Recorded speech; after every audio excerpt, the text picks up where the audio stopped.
Φίλες και φίλοι, 10 χρόνια από την ίδρυση του τόπου της ζωής μας και 9 χρόνια αγώνα μέσα από το Δημοτικό Συμβούλιο, με σχέδιο, με συνέπεια, με δημιουργική αντιπολίτευση, είμαστε πιο έτοιμοι από ποτέ. Από τον Μάρτιο του 2023 παρουσιάσαμε το πρώτο τεύχος του προγράμματος της παράταξης, ένα σχέδιο με 15 άξονες προτεραιότητας και ένα συνεκτικό σύνολο έργων και παρεμβάσεων. Δηλώνοντας έτσι την πίστη μας πως ο Δήμος Καβάλας μπορεί και πρέπει να κάνει την διαφορά, μπορεί και πρέπει να κάνει το άλμα και να βρεθεί ψηλά.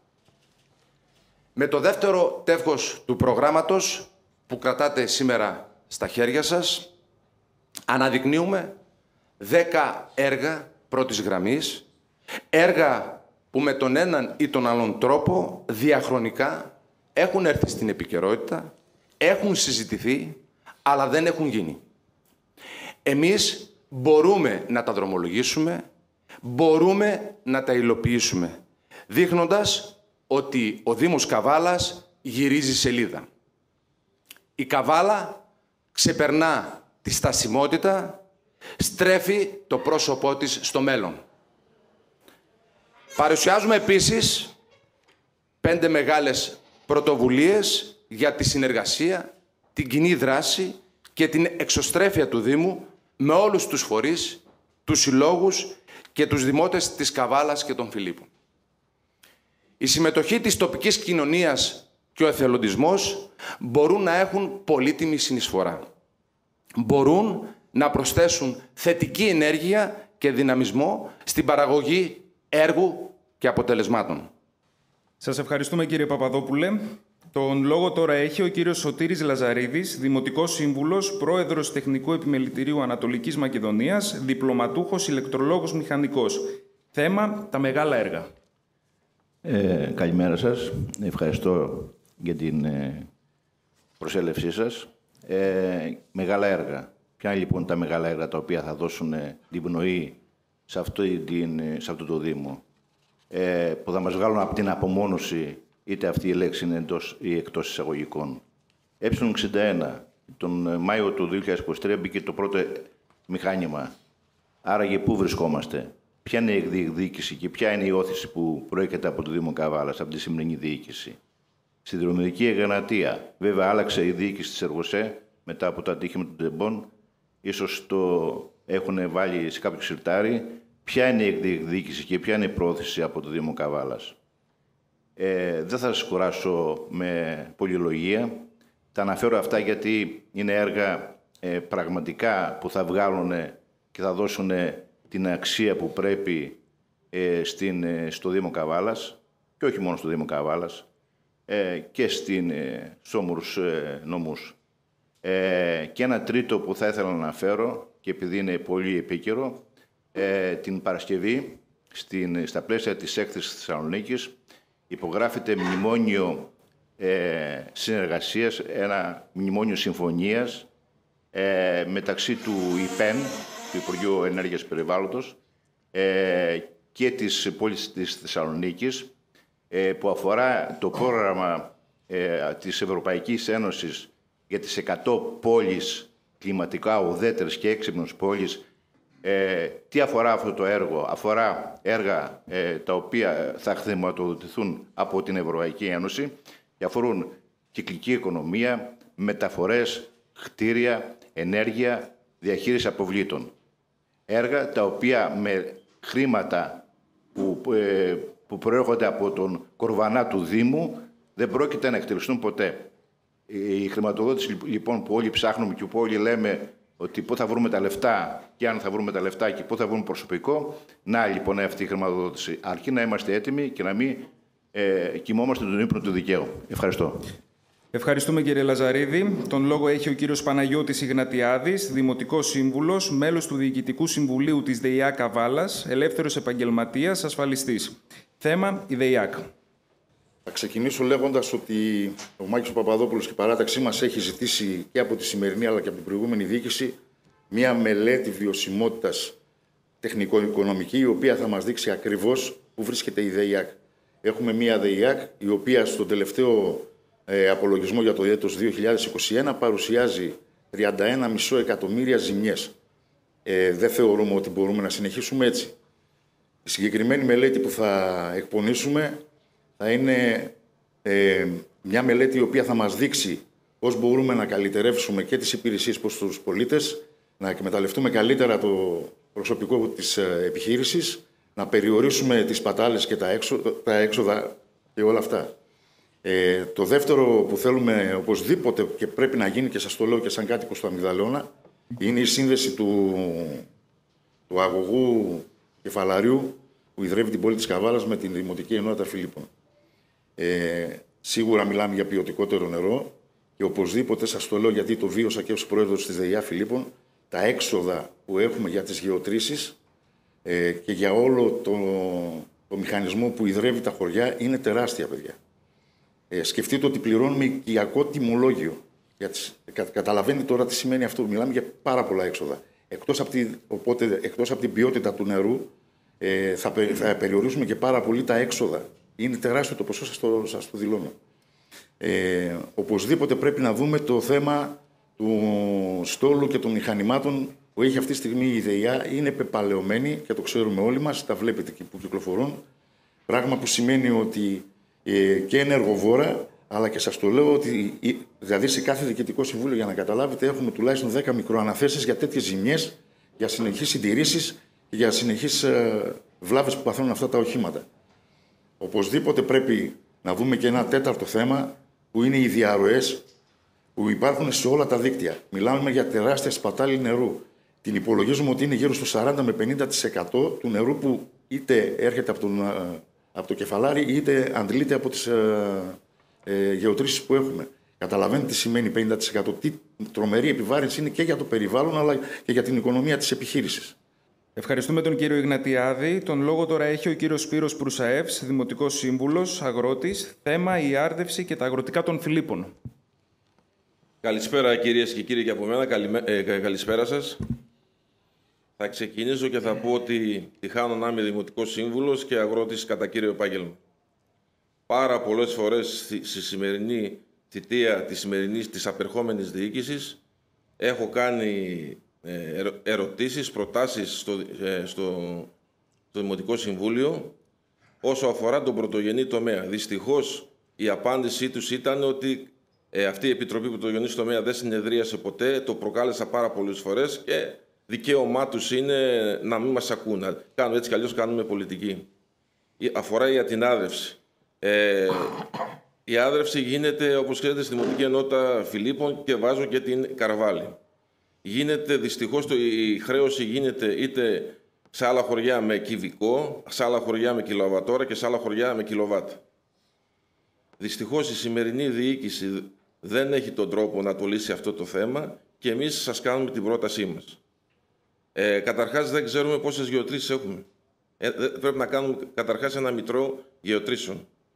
Δεύτερον, να δούμε την ποσότητα του νερού που υπάρχει σε κάθε γεώτρηση και να βάλουμε τα γνωστά inverter. Με το inverter μπορούμε να ρυθμίσουμε τις πιέσεις του νερού και την οικονομία του νερού, αλλά και να μην έχουμε, όπως λέει ο κύριος Ιγνατιάδης, πολλές διαρροές στα αδευτικά δίκτυα. Δυστυχώς, στα 4 χρόνια που υπάρχουν η σημερινή διοίκηση δεν έχει κάνει το παραμικρό.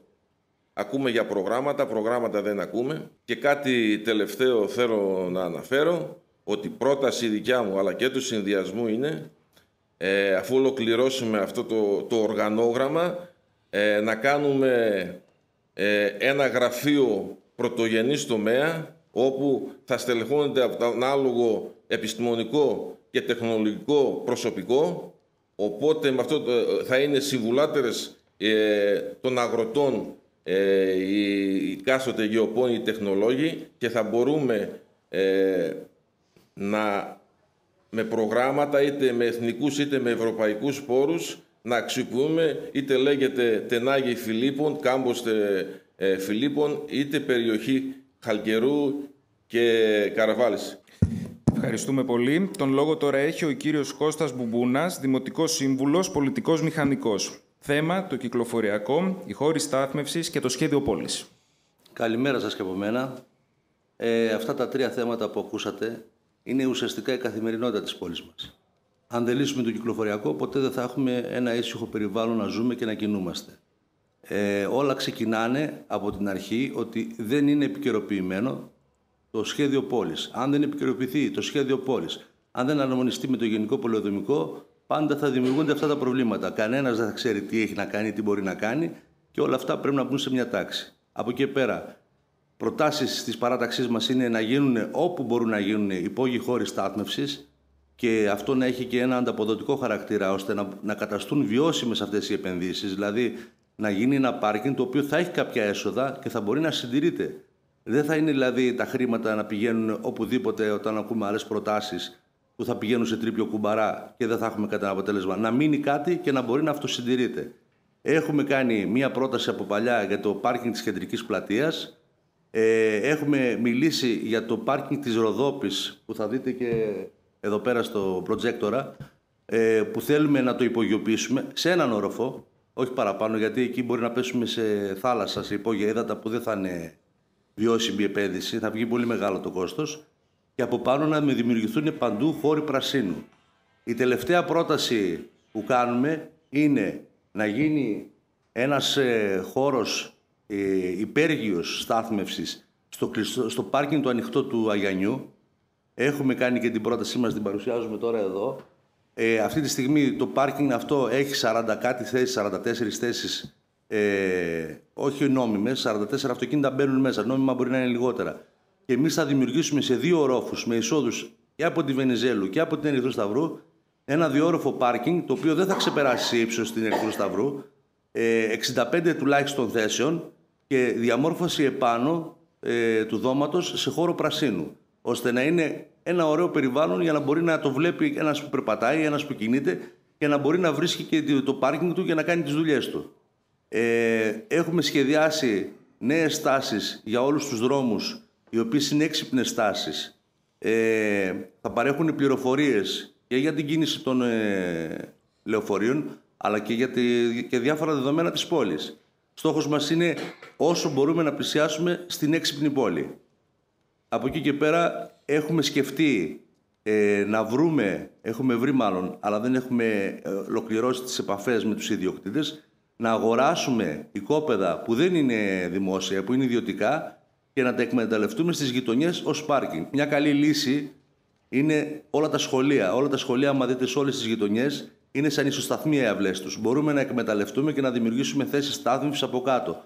Ευχαριστούμε τον κύριο Μπουμπούνα. Τον λόγο τώρα έχει ο κύριος Σωτήρης Δελικάρης, Δημοτικός Σύμβουλος, συνταξιούχος επαγγελματίας. Θέμα: η τοπική αγορά. Είμαι 40 χρόνια επαγγελματίας μέσα στο κέντρο της Καβάλας.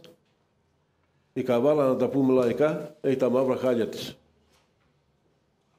Να πιάσουμε από καθαριότητα, 0. Να πιάσουμε από αστυνόμευση, 0. Τώρα θα με πείτε γιατί μηδενίζω τα πάντα. Έτσι τα βλέπω εγώ τα πράγματα. Λοιπόν, η Καβάλα θέλει τόνωση. Δεν δουλεύουν. Μην κοιτάμε που τα μαγαζιά της εστίασης γεμίζουν. Τα ταμεία είναι άδεια. Αυτά βλέπω, αυτά κρίνω. Θα με πείτε τι μπορούμε να κάνουμε για την αγορά. Πάρα πολλά. Η πόλη μας χρειάζεται ένα δήμαρχο. Ο δήμαρχος είναι απόν. Από παντού. Τι άλλο να σας πω. Αυτά. Ευχαριστώ πολύ. Ευχαριστούμε τον κύριο Δελικάρη. Τον λόγο τώρα έχει ο κύριος Νίκος Μαυρίδης, Δημοτικός Σύμβουλος, μέλος του Διοικητικού Συμβουλίου της Δημοφέλεια, πρώην πρόεδρος του Δημοτικού Συμβουλίου Καβάλας. Θέμα: η λειτουργία του Δημοτικού Συμβουλίου. Καλό είναι να ξεχάσουμε καταρχήν τη λειτουργία του Δημοτικού Συμβουλίου, του απερχομένου Δημοτικού Συμβουλίου, της δημοτικής περίοδου 2019-2023. Δυστυχώς, η νομοθετική παρέμβαση η οποία επευλήθη από την τότε κυβέρνηση και την σημερινή κυβέρνηση, αν τα λέμε όπως πρέπει, ανέτρεψε όλα τα δεδομένα, ως προς τον τρόπο λειτουργίας του Δημοτικού Συμβουλίου. Και έτσι βρεθήκαμε στο σημείο η λαϊκή βούληση να καταρροκωθεί και η μειοψηφία του Δημοτικού Συμβουλίου να μετατραπεί σε απόλυτη πλειοψηφία. Και οι αρμοδιότητες του Δημοτικού Συμβουλίου να μεταφερθούν σε ένα συλλογικό ολιγομερές όργανο, Οικονομική Επιτροπή και Ποιότητα Ζωής, οι οποίοι αποφασίζανε για τα πλέον σημαντικά έργα του Δήμου. Η 25ετής παρουσία μου ενασχόληση με τα κοινά δεν θα έλεγα ότι φεύγω ικανοποιημένος από αυτό το Δημοτικό Συμβούλιο. Το αντίθετο. Δεν λειτουργήσε ποτέ μέσα στα πλαίσια που επιβάλλει ο κανονισμός και οι οποιοδήποτε ρυθμίσεις που αφορούν τη λειτουργία του Δημοτικού Συμβουλίου. Και όπως σας είπα, η Δημοτική Αρχή και το Προεδρείο του Δημοτικού Συμβουλίου επωφεληθήκαν αυτήν την ρύθμιση την κυβερνητική και εξάλληψαν και το εκμετάλλευσαν κατά κόρον, κατά τρόπον ενίοτε και προκλητικό. Θα έρθω αμέσως, για να μην σας κουράζω, το τι πρέπει να γίνει. Το πρώτο που θα πω είναι, καταρχήν πρέπει να έρθει ένας πρότυπος κανονισμός, διότι εκ των πραγμάτων πλέον, με το σύστημα της σημερινής εκλογής, τα μέχρι σήμερα ισχύοντα και τα επιβληθέντα εμπολής από τον νόμο, λόγω της πανδημίας δεν μπορεί να ισχύσουν. Άρα λοιπόν θα πρέπει να έχουμε έναν πρότυπο κανονισμό επάνω στον οποίο θα πρέπει να συνταχθεί εξ υπαρχής ένας νέος κανονισμός στο Δημοτικό Συμβούλιο. Θα πρότεινα αυτό το οποίο ίσχυε καταρχήν ως προς την εκλογή του Προέδρου, ό,τι ίσχυε από τη μεταπολίτευση μέχρι και το 2010, αν δεν απατώμε. Ο πρόεδρος του Δημοτικού Συμβουλίου είναι πρόεδρος όλων των μελών του Δημοτικού Συμβουλίου και όλων των παρατάξεων. Δεν ανήκει στη Δημοτική Αρχή. Εάν απέτυχε το σημερινό Προεδρείο, απέτυχε στην αποστολή του, διότι εταυστίστη με την Δημοτική Αρχή. Καθαρά, ξεκάθαρα. Άλλωστε, με τις όποιες παρεμβάσεις μου, τα έλεγα και στο Δημοτικό Συμβούλιο. Προτείνεται λοιπόν, και αυτό πρέπει να φτάσει στο Υπουργείο Εσωτερικών, ο πρόεδρος του Δημοτικού Συμβουλίου να εκλέγεται από όλα τα μέλη και από όλες τις παρατάξεις του Δημοτικού Συμβουλίου. Και όχι όπως και... Δεν έχει σημασία αν καταρχήν θα εκλεγεί από την πλειοψηφία. Δεν υπάρχει περίπτωση οι 14 να είναι περισσότερα από τους 21. Αυτό όμως το οποίο ισχύει, σήμερα, από το 10 δηλαδή, να εκλέγει το Προεδρείο σε συνεδρίαση της πλειοψηφίας του Δημοτικού Συμβουλίου και να εισάγεται στο Δημοτικό Συμβούλιο για να εκλεγεί ο πρόεδρος, πρέπει να σταματήσει. Ο πρόεδρος, διότι εγώ δεν έχει σημασία αν είμαι στην πλειοψηφία, εμένα μου έχουν ψηφίσει σαν πρόεδρο αρκετοί συνάδελφοί μου της μειοψηφίας όταν εξελέγει πρόεδρος. Αυτό πρέπει να καταργηθεί. Δεύτερον, ο πρόεδρος πρέπει να είναι πρόεδρος όλων των μελών του Δημοτικού Συμβούλου και να μην ταυτίζεται, όπως είπα, με τη Δημοτική Αρχή. Να εμπνέει τον σεβασμό και την εκτίμηση προς όλα τα μέλη και τους επικεφαλείς των παρατάξεων, βεβαίως και από την άλλη μεριά, και αυτοί που, όπως έλεγα, στο Δημοτικό Συμβούλιο που είμαστε κάτω, τα μέλη του Δημοτικού Συμβουλίου, να αποδίδουμε τον ανάλογο σεβασμό προς το Προεδρείο. Στη Δημοφέλεια δεν υπάρχει αναξιοκρατία, δεν υπάρχει αξιοκρατία και διαφάνεια. Απόλυτος αναξιοκρατία, το έχω χαρακτηρίσει κάποτε με άλλον τρόπο, οπότε με θυμηθήκαν όλα τα κανάλια και από την Αθήνα. Γιατί εδώ, για να σε παίρνουν τα κανάλια και να σε βγάλουν στη φόρα, πρέπει να πεις και κάτι παραπάνω που δεν ταιριάζει στο χαρακτήρα του Νίκου του Μαυρίδη. Το είπα εν γνώση. Και προτείνω λοιπόν στη Δημοτική Αρχή, η οποία θα προκύψει, και στην παράταξή μου που διεκδικεί τη Δημοτική Αρχή, πρώτον, να σταματήσουν αμέσως όλες οι απευθείας αναθέσεις. Να περιοριστούν στο ελάχιστον ως προς την αρμοδιότητα του Διοικητικού Συμβουλίου και να σταματήσουν οι αναθέσεις από τον πρόεδρο του Διοικητικού Συμβουλίου, από τον πρόεδρο του Διοικητικού Συμβουλίου. Εδώ γίνεται το εξής. Και το Διοικητικό Συμβούλιο της επιχείρησης κάνει αναθέσεις ατέλειωτες. Συγχρόνως κάνει και ο πρόεδρος του Διοικητικού Συμβουλίου που εμείς δεν είμαστε γνώστες το τι κάνει αυτός, τα μέλη του Διοικητικού Συμβουλίου. Ούτε καν δεν το ήξερα για αρκετούς μήνες. Και επίσης, προσέξτε, το τελευταίο που θα πω, το είχα σημαία σε όλη μου τη θητεία στα 25 χρόνια ενασχόληση με τα δημοτικά δρόμενα. Τι γίνεται στη Δημοφέλεια? Έχουμε τις αναθέσεις σε παιδιά πανεπιστημιακού επίπεδου, λυκείου, ανάλογα με το τι ζητάμε εκεί πέρα, στα οποία κάνουμε αναθέσεις για 1 χρόνο. Και ανατίθεται και ανανεώνονται αυτές οι αναθέσεις κατ' έτος. Το κακό είναι όμως, οι αναθέσεις γίνονται στα ίδια πρόσωπα και το κόστος δεν είναι μικρό. Μεικτά είναι κάπου 25.000 ευρώ το κάθε άτομο. Έτσι η Δημοφέλεια έχει παρουσία αρνητικό προϋπολογισμό. Ευχαριστούμε τον κύριο Νίκο Μαυρίδη και το πρώτο πάνελ ολοκληρώνεται με τον κύριο Φίλιππο Φιλιππίδη, πρώην Αντιδήμαρχος Τεχνικών Υπηρεσιών και πρώην Δημοτικός Σύμβουλος, διπλωματούχος πολιτικός μηχανικός. Θέμα το Περιγιάλι. Καλημέρα σας και από μένα. Υπό άλλες συνθήκες θα ήμουν πολύ χαρούμενος να μιλήσω για το Περιγιάλι. Ήταν μια προσπάθεια πολλών δημάρχων της πόλης. Είχα την τύχη να υποβάλω το σχέδιο στην Αθήνα και επί της δικής μου δεύτερης θητείας ως αντιδήμαρχος να εκδοθεί το προεδρικό διάτημα που χρειαζόταν για να γίνει ένα έργο αναπτυξιακό, προοδευτικό, το οποίο ουσιαστικά θα έδινε προώθηση σε όλη την πόλη της Καβάλας. Δυστυχώς από τότε που ξεκίνησε το προεδρικό διάταγμα ελάχιστα γίνανε, έως τίποτα. Δηλαδή έπρεπε να γίνουν όλα εκείνα τα έργα τα οποία θα κάναν την περιοχή ελκυστική, ούτως ώστε να πλησιάζει ο καβαλιώτης, να μπορεί να αγοράζει κόπαδο, να μπορεί να αγοράζει διαμέρισμα από κάποια οικοδομή η οποία θα ανεγείρετο.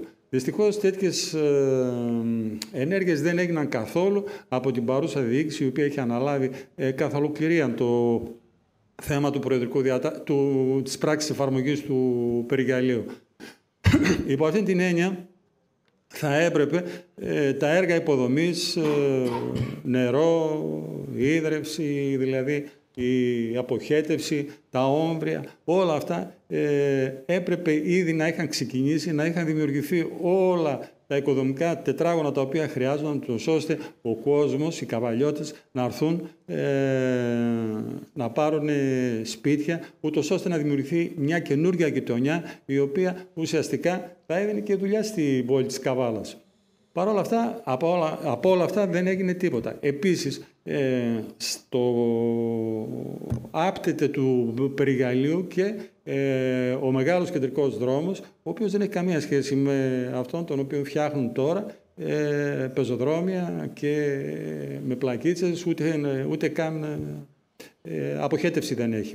Τέλος πάντων, εν πάση περιπτώσει, για μας σημασία έχει ότι Θεού θέλοντος και των καβαλιωτών επιτρεπόντων, ο Μάκης ως δήμαρχος και εμείς η παράταξη θα πέσουμε με τα μούτρα στην κατασκευή όλων εκείνων των έργων τα οποία χρειάζονται, ούτως ώστε αυτό το έργο να ξεβαλτώσει ουσιαστικά και να δώσει όλη εκείνη τη δύναμη που χρειάζεται η Καβάλα για να πάει μπροστά.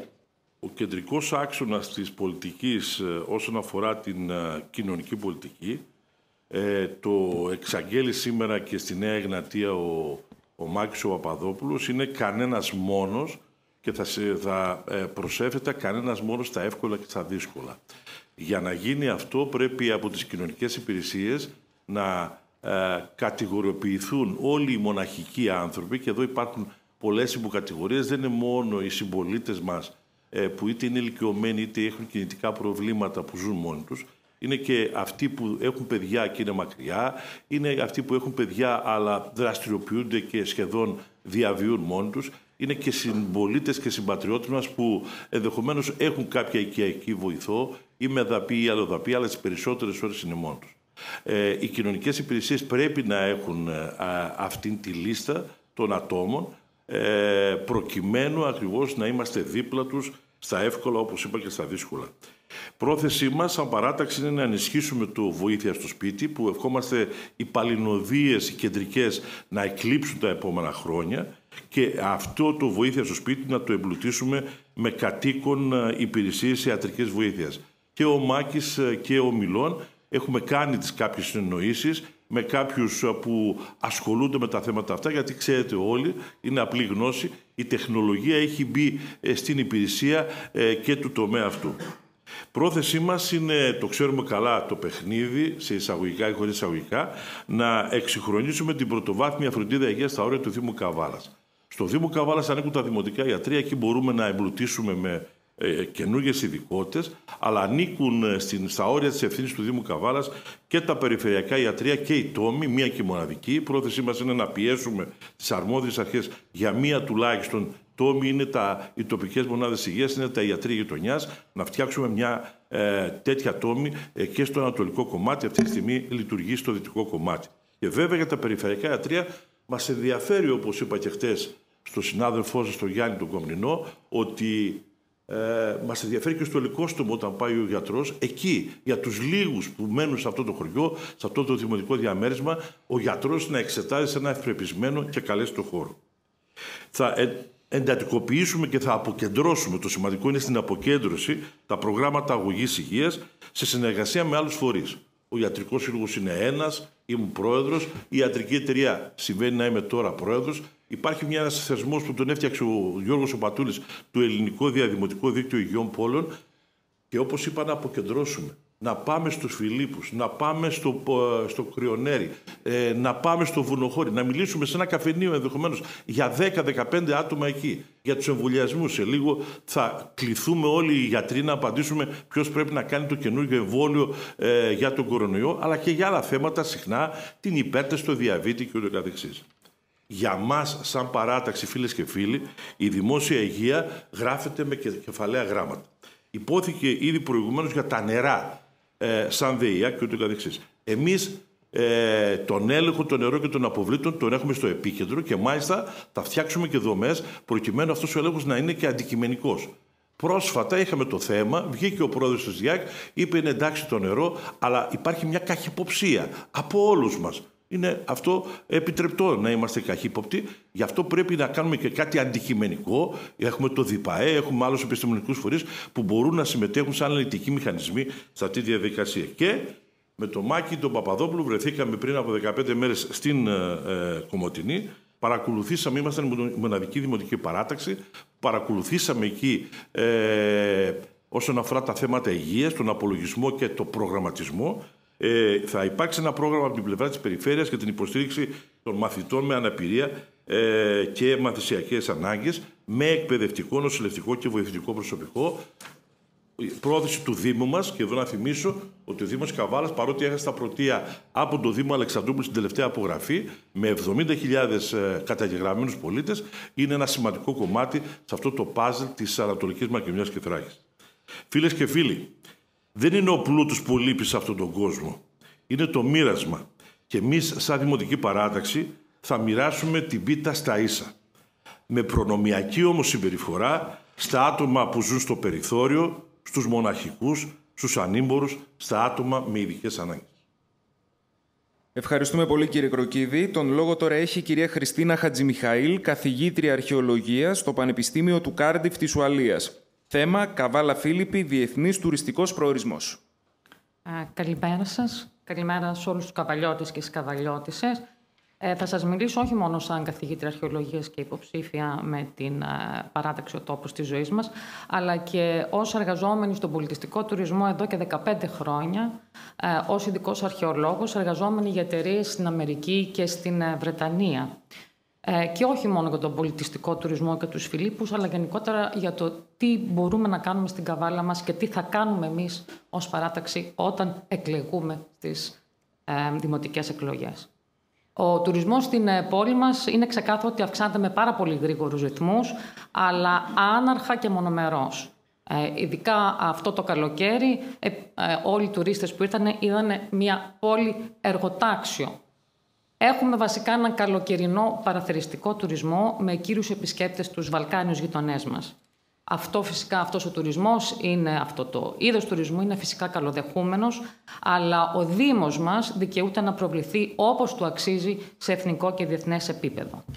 Αυτό θα το πετύχουμε με τη δημιουργία υποδομών και έργων σε όλο τον Δήμο, από τα πιο μικρά έργα, όπως τα πεζοδρόμια μας, γιατί δεν μπορούμε να έχουμε τουρίστες στην πόλη μας να περπατάνε σε σπασμένα πεζοδρόμια και σε έναν Δήμο βρώμικο, θα έλεγα εγώ, σε έναν Δήμο ο οποίος δεν έχει ούτε πινακίδες τις οποίες μπορούν να διαβάσουν στα αγγλικά, σωστές πινακίδες, οι επισκέπτες μας, αλλά και με τα μεγάλα έργα που ήδη έχουν αναφερθεί.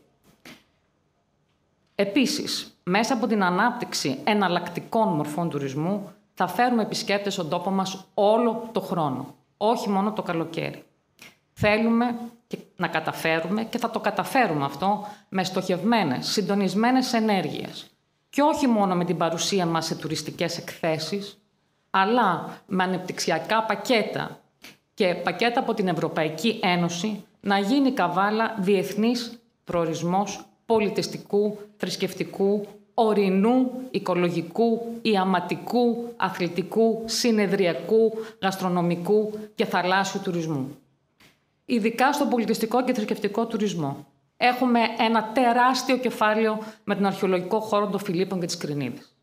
Οι Φίλιπποι, η πόλη του Φιλίππου, η Ρωμαϊκή πόλη, η πρώτη χριστιανική κοινότητα της Ευρώπης, η πόλη του Αποστόλου Παύλου, η Βυζαντινή πόλη είναι ένα μνημείο παγκόσμιας κληρονομιάς, ένα μνημείο UNESCO, το οποίο σε συνδυασμό με το Φεστιβάλ Φιλίππων καθώς και το Βαπτιστήριο της Λιδίας θα το αξιοποιήσουμε πολύ καλύτερα από ό,τι αυτή τη στιγμή και θα έχει μια σωστή στοχευμένη προβολή διεθνώς, πράγμα το οποίο δεν έχει γίνει.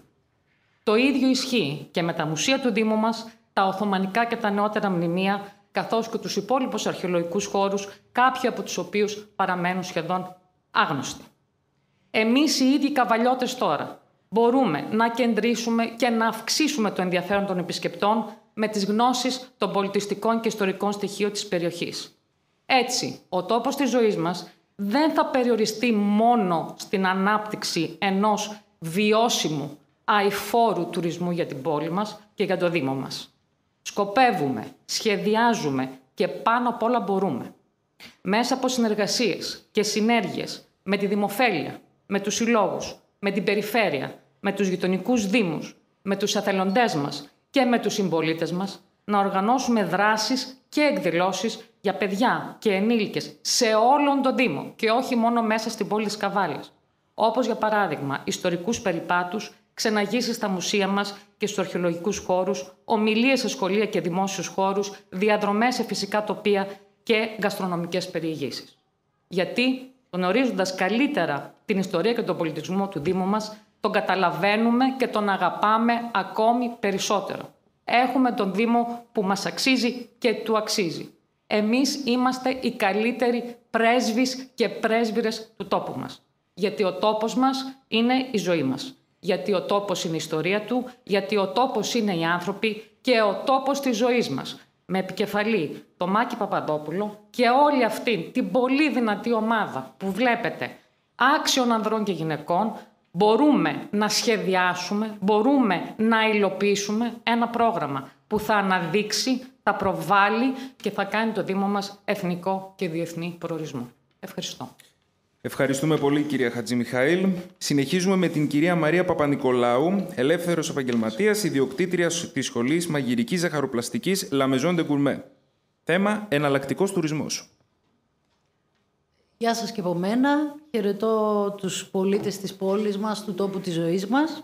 Εγώ θα σας μιλήσω και μέσα από την εμπειρία μου στα τόσα χρόνια από τη Σχολή Μαγειρικής που διατηρώ από το 2006 και ποιος δεν θέλει τον τουρισμό στην Καβάλα μας. Όλοι θέλουμε, ο επισκέπτης όμως να φύγει ευχαριστημένος, γεμάτος και να μεταφέρει στον τόπο όπου θα επιστρέψει μία καλή φήμη. Αυτή θα τη μεταδώσει, θα την μπει στους οικείους τους, στους φίλους. Αυτό πρέπει να το φροντίσουμε ώστε να είναι θετικό για μας. Η γαστρονομία μας δίνει την ευκαιρία από το ήλιος και θάλασσα που είναι η Ελλάδα μας σαν τουριστικός προορισμός για τον ήλιο και τη θάλασσα, να μεγαλώσουμε την τουριστική περίοδο και να την απλώσουμε στις 365 μέρες. Εδώ είναι η δύναμη του γαστρονομικού τουρισμού, ο οποίος είναι αναντικατάστατο στοιχείο ενίσχυσης για όλες τις μορφές μαζικού, θεματικού ή εναλλακτικού τουρισμού. Έχουμε δύο κατηγορίες εδώ. Η πρώτη είναι η συνολική γαστρονομική προσφορά που αφορά την καθημερινή διατροφή του επισκέπτη. Και σαν δεύτερη απευθύνεται σε τουρίστες ειδικών ενδιαφερόντων και υψηλών απαιτήσεων για να βιώσουν αυθεντικές εμπειρίες, γεύσεις και συμμετοχές σε δραστηριότητες σχετικές με την γαστρονομία. Σχετίζεται όχι μόνο με τη διατροφή, αλλά και με υλικά και άλλα στοιχεία της πολιτιστικής μας κληρονομιάς, ήθη έθιμα, γίνεται μία γέφυρα με την ιστορία, τους τόπους που ήρθαν οι πρόσφυγες, πρόγονοί μας και τα ήθη, τα έθιμά τους και τις παραδόσεις. Όλα αυτά μπορούν να προβληθούν μέσα από εκδηλώσεις, να ενισχύσουμε τις ήδη υπάρχουσες εκδηλώσεις, φεστιβάλ, σημεία και καταστήματα πόλης προϊόντων, φαγητών, ποτών, μαθήματα μαγειρικής, γευσηγνωσίας. Οφείλουμε δυνατά να συνδέσουμε τα τοπικά προϊόντα μας. Γνωρίζουμε όλοι μας ότι έχουμε μία από τις μεγαλύτερες ιχθυόσκαλες στην πόλη μας, οπότε και τα θαλασσινά μας, τα παραδοσιακά και την ποικιλία των γεύσεων της περιοχής μας. Η καλή κουζίνα, το καλό φαγητό, το καλό γλυκό, η ύπαρξη ποιοτικών ίνων συνηγορούν στο χαρακτηρισμό ενός προορισμού ως προορισμό ποιότητας. Και η ποιότητα επιβραβεύεται και δίνει ανταγωνιστικό πλεονέκτημα. Το ανθρώπινο δυναμικό αποτελεί ένα κρίσιμο παράγοντα της όλης επιτυχίας και αυτό ο Δήμος οφείλει να το ενισχύσει με δραστηριότητες και απαραίτητα σεμινάρια, μαθήματα, μια εκπαίδευση που θα καλύπτει όλους όσους ασχολούνται με το κλάδο του επισιτισμού και όλων των προϊόντων. Η προσπάθειά μας να εμπνεύσουμε τον κάθε παραγωγό, κάθε κατάστημα πώλησης, κάθε επιχείρηση επισιτισμού και για μένα όλους τους πολίτες, ώστε όλοι μαζί να καταφέρουμε να γίνει η καβάλα μας ένας γαστρονομικός προορισμός, είναι δυνατός τρόπος να προωθήσουμε την οικονομική και κοινωνική ανάπτυξη μέσα στην κοινωνία μας, στον τόπο της ζωής μας. Με τον Μάκη Παπαδόπουλο, Δήμαρχο. Ευχαριστούμε πολύ, κυρία Παπα-Νικολάου. Συνεχίζουμε με την κυρία Άρτεμις Πέπα, ελεύθερη επαγγελματίας. Θέμα πολιτισμός, 365 μέρες ζωντανή πόλη. Γεια σας και από μένα. Λοιπόν, εγώ ειδικεύομαι στον πολιτισμό, τις τέχνες και τη διαχείριση της πολιτιστικής κληρονομιάς. Είμαι και εγώ οικαστικό μέλος της κοινότητας της Καβάλας. Θα ήθελα να τονίσω ότι τόσο εγώ προσωπικά, όσο και η παράταξή μας και ιδιαίτερα ο επικεφαλής μας Μάκης Παπαδόπουλος, επενδύουμε στα ωφέλη της συνεργασίας. Συνεργασία ανάμεσα σε άλλους δήμους, σε πολιτιστικούς συλλόγους, σε φορείς, σε νέους και νέες και ιδιαίτερα με την καλλιτεχνική κοινότητα της πόλης μας. Στόχος είναι η δημιουργία ενός πολιτιστικού ημερολογίου 365 ημερών, διαμέσου του οποίου θα αναδειχθεί ο μουσιακός και μνημειακός μας πλούτος και θα ξαναζωντανέψει πολιτιστικά η πόλη μας. Θα επιχειρήσουμε παράλληλα να συνδέσουμε μια σειρά δράσεων και εκδηλώσεων με τον κουμπαρά αλληλεγγύης, ώστε να ανακουφίσουμε όσο μπορούμε τους οικονομικά ασθενέστερους συμπολίτες μας. Σε αυτή την προσπάθεια θα καλέσουμε τα σχολεία της πόλης, τα καλλιτεχνικά σχολεία της πόλης, το μουσικό, το ΕΠΑΛ, προωθώντας τον εθολητισμό και την ενσυναίσθηση. Επιπλέον θα διεκδικήσουμε χώρο από το ιδιωτικό και δημόσιο κτηριακό απόθεμα της πόλης μας, το οποίο είναι μέχρι τώρα αναξιοποιητό, ώστε να στεγάσουμε την δημοτική μας πινακοθήκη, μια αίθουσα εκδηλώσεων και θα ανοίξουμε επιτέλους τις πόρτες της δημοτικής κάπναποθήκης, ώστε να γίνει ένα πολιτιστικό κύτταρο όπου θα συναντώνται επισκέπτες, οι δημότες, οι καλλιτέχνες και επιτέλους να αισθανθούμε κι εμείς περήφανοι για ό,τι έχουμε.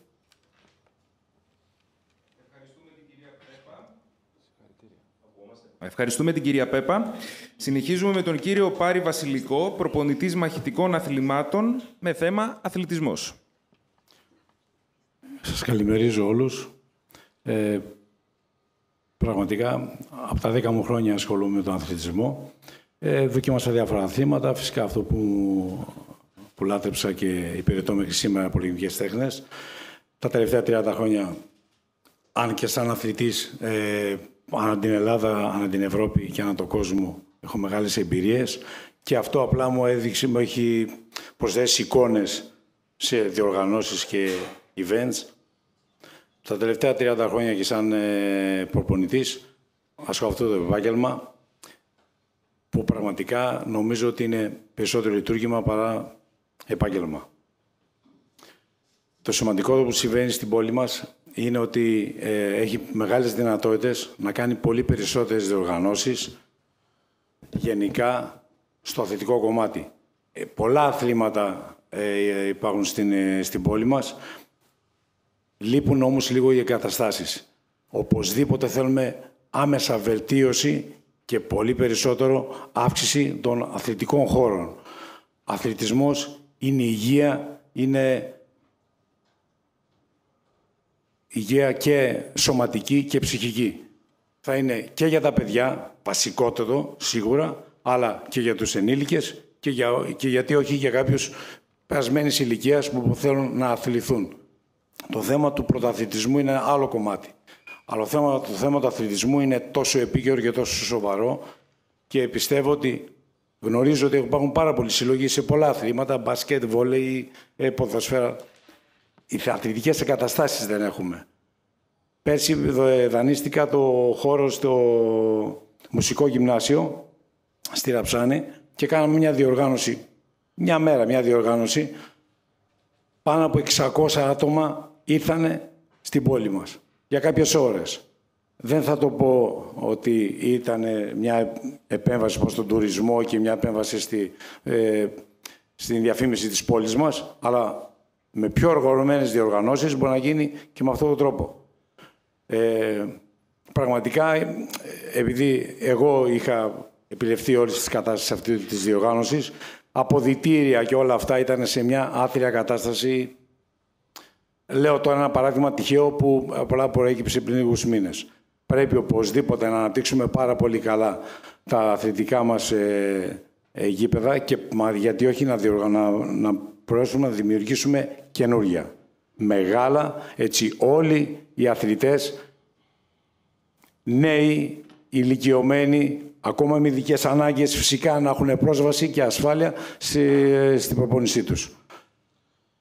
Ο Μάκης ο Παπαδόπουλος θέλει ή έχει πολλή ευαισθησία πάνω σε αυτό, υπήρξε και αυτός παλιά αθλητής όπως και να έχει, και ξέρουμε όλοι ότι σε αυτά που προηγηθήκαν με τις κυρίες, για τη γαστρονομία, για τον τουρισμό, ο αθλητισμός, και αν δεν μπορεί να φέρει τουρισμό σε αυτή την πανέμορφη πόλη, θέλουμε λίγο περισσότερο ενέργεια.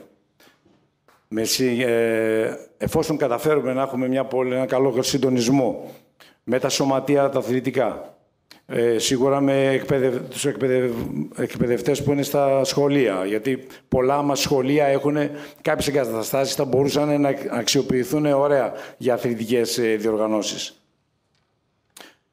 Και εφόσον ο Δήμος τους στηρίξει και τους βοηθήσει, και αυτοί οι σύλλογοι νομίζω θα πάρουν την πρωτοβουλία ο καθένας να έχει κάθε χρόνο μια εκδήλωση πανελλαδικής εμβέλειας, προφανώς, στο άθλημά του.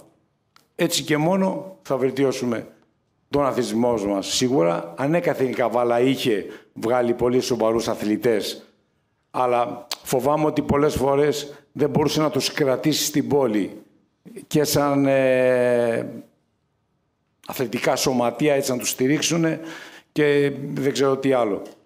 Θέλουμε αυτό να το βελτιώσουμε πάρα πολύ και πιστεύω ότι ο Μάκης ο Παπαδόπουλος έχει ευαισθησία πάνω σε αυτό και θέλει. Εκτός ότι είναι αθλητισμός, η υγεία πάνω απ' όλα, πολιτισμός, θα έχουμε και λίγο τουρισμό. Ευχαριστώ πολύ. Ευχαριστούμε πολύ τον κύριο Παριβασιλικό και ολοκληρώνουμε το δεύτερο πάνελ με τον κύριο Σταύρο Δινάκη, επιχειρηματίας, θέμα η διαχείριση των αποβλήτων και ανακύκλωση. Καλημέρα και από μένα. Είμαι ο Σταύρος Δινάκης, όπως είπανε. Ασχολούμαι με διαχείριση αποβλήτων και την ανακύκλωση εδώ και 23 χρόνια στην πόλη μας. Έχω ιδιόκτητο εργοστάσιο στη βιομηχανική περιοχή Καβάλας, όπου μέσα σε αυτό έχω προσαρτήσει ένα κέντρο διαλογής ανακυκλωσίμων υλικών, το οποίο είναι το μοναδικό ιδιωτικό γκδάι στην περιφέρειά μας. Έχω 3 συμπιεστές για ξύλο, για χαρτί και πλαστικό, ένα μεγάλο σπαστήρα για ξύλα και πολύ άλλο κινητό εξοπλισμό, όπως φορτηγά, νταλίκες, κοντέινερς κτλ. Όλα αυτά συντελούν την καλή διαχείριση της όλης δραστηριότητας. Συνεργάζομαι με τον κρατικό φορέα, την εταιρεία Ελληνική Εταιρεία Αξιοποίησης Ανακύκλωσης, όπου είναι η κρατική εταιρεία η οποία είναι υπεύθυνη για την ανακύκλωση σε όλη τη χώρα. Και συγχρόνως συνεργάζομαι και με τη Διαμάθ, που είναι η εταιρεία η οποία ο φορέας εξυπηρετεί και τα σκουπίδια και την ανακύκλωση στην περιφέρεια μας.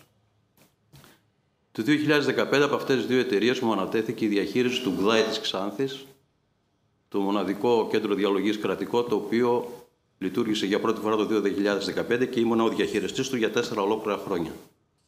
Να φανταστείτε εκεί, όταν το πήρα, ξεκινήσαμε με 8 άτομα προσωπικό και το παρέδωσαμε 45. Έχοντας την εμπειρία και τη γνώση για όλα αυτά, αποφάσισα να βοηθήσω τον φίλο μου τον Μάκη τον Παπαδόπουλο στην υποψηφιότητά του ως δήμαρχο, γιατί και τον εμπιστεύομαι και με εμπιστεύεται και πιστεύω ότι μπορούμε να κάνουμε πολλά μαζί.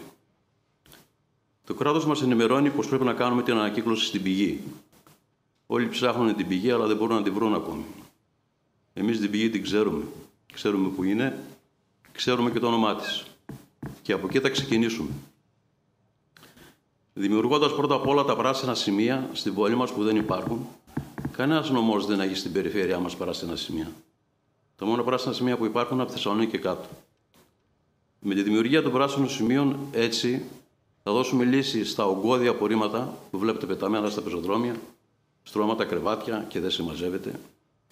Και έτσι θα δώσουμε μεγάλο λύση και στους ανθρώπους που τα κουβαλάνε και στους πολίτες της πόλης μας. Θα φτιάξουμε έναν κανονισμό διαχείρισης όπου θα συμπεριλαμβάνει και την ανακύκλωση και τα σκουπίδια. Έτσι δεν θα υπάρχουν ούτε κούτες στα πεζοδρόμια, που κάθε κούτα σε κάθε πεζοδρόμιο είναι ένας καινούριος κάδος.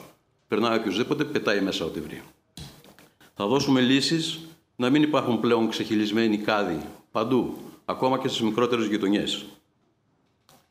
Αυτό το μήνα δημοπρατείται στην πόλη μας η ΜΕΑ. ΜΕΑ σημαίνει η Μονάδα Επεξεργασίας Απορριμμάτων ή το εργοστάσιο απορριμμάτων που ακούγεται εδώ και τόσο καιρό. Της Αλεξανδρούπολης έχει ξεκινήσει και λειτουργεί. Μαζί βγήκαν οι αποφάσεις να κατασκευαστούν, αλλά εμείς μείναμε ως πόλη πάλι πίσω. Αυτό το εργοστάσιο θα γίνει σε οικόπεδα του Δήμου μας, τα οποία τα παραχωρούμε εμείς. Και εκμεταλλευόντας αυτό το γεγονό, θα προσπαθήσουμε να φτιάξουμε μέσα σε αυτή τη μονάδα ένα καινούριο αμαξοστάσιο, όπου να παρκέρουν τα αυτοκίνητα του Δήμου μας, διότι τώρα είναι πεταμένα αριστερά και δεξιά. Να φανταστείτε ότι το αμαξοστάσιο που έχουμε αυτή τη στιγμή στο Δήμο μας είναι από την εποχή που κουβαλούσαν με τα γαϊδουράκια τα σκουπίδια. Τόσο παλιό είναι. Μέσα σε αυτό το αμαξοστάσιο θα φροντίσουμε να δημιουργήσουμε ένα σύγχρονο αυτόματο πλυντήριο, το οποίο θα πλένει χωρίς πλύντη και επίσης θα απολυμμένει. Κάτι το οποίο απολύμαση στα οχήματα μεταφοράς δεν υπάρχει σε μας εδώ. Το οποίο είναι και υποχρεωτικό. Όπου το κάθε όχημα μετά το τέλος της βάρδιας θα πλένεται, θα απολυμμένεται και η επόμενη βάρδια θα το παίρνει έτοιμο για να συνεχίσει τη δουλειά του. Να πω εντάχει τι είναι οι ενεργειακές κοινότητες. Οι ενεργειακές κοινότητες είναι συνεταιρισμοί που έχουν ως στόχο την παραγωγή, αποθήκευση, πώληση και ιδιοκατανάλωση ενέργειας και ειδικότερα από ανανεώσιμες πηγές. Μέλη τους μπορούν να είναι ο Δήμος, οι δημοτικές επιχειρήσεις και οι πολίτες. Ενεργειακές κοινότητες μπορούν να είναι 2 ειδών, κοινοφελούς ή όχι σκοπού. Μπορούν δηλαδή να παράγουν ενέργεια την οποία θα καταναλώνουν τα μέλη τους ή μπορούν να παράγουν ενέργεια και να την πωλούν. Η θέσπιση των ενεργειακών κοινοτήτων είναι ένα ισχυρότατο εργαλείο με το οποίο πιστεύουμε ότι ο Δήμος και οι Δημότες μπορούν να γίνουν ενεργειακά αυτόνομοι καθώς και να αποκτήσουν οικονομική σταθερότητα. Αυτό είναι και το όραμά μας. Το όραμα της παράταξής μας είναι η ενεργειακή ανεξαρτησία του Δήμου, των δημοτικών επιχειρήσεων και των δημοτών για τη μέγιστη εξοικονόμηση πόρων που θα μπορέσουν να αξιοποιηθούν για δημιουργία υποδομών στην περιοχή μας. Ένα όραμα που βρίσκεται δυστυχώς σε πλήρη αντίθεση με την απερχόμενη διοίκηση του Δήμου, η οποία, ενώ οι ενεργειακές κοινότητες θεσπίστηκαν το 2018, σήμερα 5 χρόνια μετά, η ενεργειακή κοινότητα του Δήμου μας είναι ένα καταστατικό δίχως έργο. Η ενεργειακή κοινότητα δεν έχει στελεχωθεί με κατάλληλο προσωπικό για να μπορεί να μελετήσει, να σχεδιάσει και να προωθήσει ένα ολοκληρωμένο σχέδιο. Ο Δήμος μας συνεχίζει, αν και βιώνουμε μία από τις μεγαλύτερες ενεργειακές κρίσεις, να μην πρωτοστατεί και να μην συμμετέχει στη δημιουργία ενεργειακών κοινοτήτων, πολιτών και μικρομεσαίων επιχειρήσεων. Ο ρόλος του Δήμου για εμάς είναι η πλήρης και άμεση αξιοποίηση του εργαλείου που λέγεται ενεργειακές κοινότητες, με στόχο την όσο το δυνατόν γρηγορότερη επίτευξη ενεργειακής αυτονομίας και οικονομικής σταθερότητας Δήμου και Δημοτών. Για να πετύχουμε τους παραπάνω στόχους, σχεδιάσαμε και προγραμματίσαμε τη στελέχωση της ενεργειακής κοινότητας με κατάλληλο επιστημονικό προσωπικό, έτσι ώστε να μπορεί να φέρει εις πέρας τους στόχους της διοίκησης. Δημιουργία έργων παραγωγής και αποθήκευσης ενέργειας για το Δήμο και τις δημοτικές επιχειρήσεις. Αξιοποίηση των υφιστάμενων υποδομών, όπως είναι οι βιολογικοί καθαρισμοί, για παραγωγή ενέργειας. Δημιουργία ενεργειακής κοινότητας με συμμετοχή του Δήμου για παραγωγή και πώληση ηλεκτρικής ενέργειας, έτσι ώστε να προκύψουν νέα έσοδα για το Δήμο. Δημιουργία ενεργειακών κοινοτήτων με συμμετοχή του Δήμου για πολίτες και επιχειρήσεις, στις οποίες θα μπορούν να μετέχουν όλοι οι δημότες και όλες οι επιχειρήσεις. Η ανάπτυξη των ενεργειακών κοινοτήτων για εμάς είναι στόχος που θα εργαστούμε από την πρώτη μέρα. Πιστεύουμε ότι μπορούμε και πρέπει να πετύχουμε ενεργειακή αυτονομία και οικονομική σταθερότητα για όλους τους δημότες. Σας ευχαριστώ. Ευχαριστούμε κύριε Κοταΐδη. Συνεχίζουμε με τον κύριο Δανιήλ Τσιγαρατζόγλου, διπλωματούχος μηχανολόγος μηχανικός. Θέμα: ψηφιακή ανάπτυξη και έξυπνος Δήμος. Καλησπέρα και από εμένα. Να ξεκινήσω λέγοντας πως είναι πλέον φανερό πως όσο ο πληθυσμός αστικοποιείται, τόσο η ανάγκη για περισσότερες έξυπνες πόλεις θα αυξάνεται. Ο Δήμος Καβάλας δεν μπορεί και δεν πρόκειται να μείνει πίσω όσον αφορά τις τεχνολογικές εξελίξεις, οι οποίες οφείλουν να ενσωματωθούν στην καθημερινότητα, προσφέροντας νέες δυνατότητες στους πολίτες της.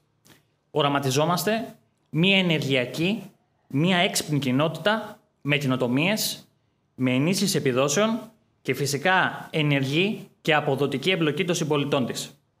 Και αυτό θα το πετύχουμε με μία σειρά από εργαλεία, παροχές και υπηρεσίες, φιλικές προς το χρήστη, εύκολα προσβάσιμες, για να διευκολύνουν την καθημερινή ζωή αλλά και τις αρχές του τόπου σε συστηματική βάση. Με υλοποιήσιμες ιδέες, οι οποίες τόσο σε ατομικό όσο και σε συλλογικό επίπεδο προστατεύουν το περιβάλλον, εξοικονομούν ενεργειακούς ή και χρηματικούς πόρους και εξασφαλίζουν την εύρυθμη λειτουργία του Δήμου μας.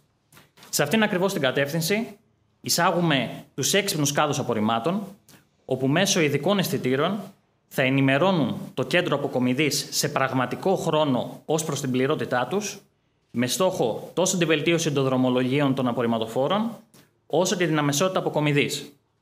Ακόμη, με το σύστημα έξυπνου φωτισμού θα πραγματοποιείται διαχείριση του δημόσιου ηλεκτροφωτισμού με εξοικονόμηση ενέργειας έως και 80% χάρη στη χρήση λαπτήρων LED, σε αντίθεση με τα υπάρχοντα φωτιστικά συστήματα, παρέχοντας παράλληλα τη δυνατότητα ασυρμάτου ελέγχου, εντοπισμού σφαλμάτων και αυτόματων επεμβάσεων.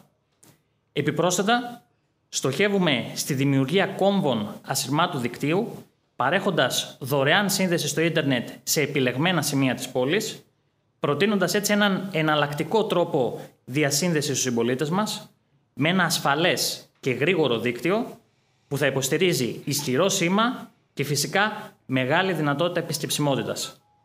Τέλος, θα ήθελα να καταστεί σαφές πως έχουμε προετοιμάσει μία σειρά έργων και παρεμβάσεων που αφορούν το συγκεκριμένο άξονα της έξυπνης πόλης και ως προς τις μεταφορές, την ίδρυυση, την άρδευση και ασφαλώς όλους εσάς. Διότι δεν μας αρκεί να αναδείξουμε τον Δήμο μας ως απλά ακόμη έναν έξυπνο Δήμο.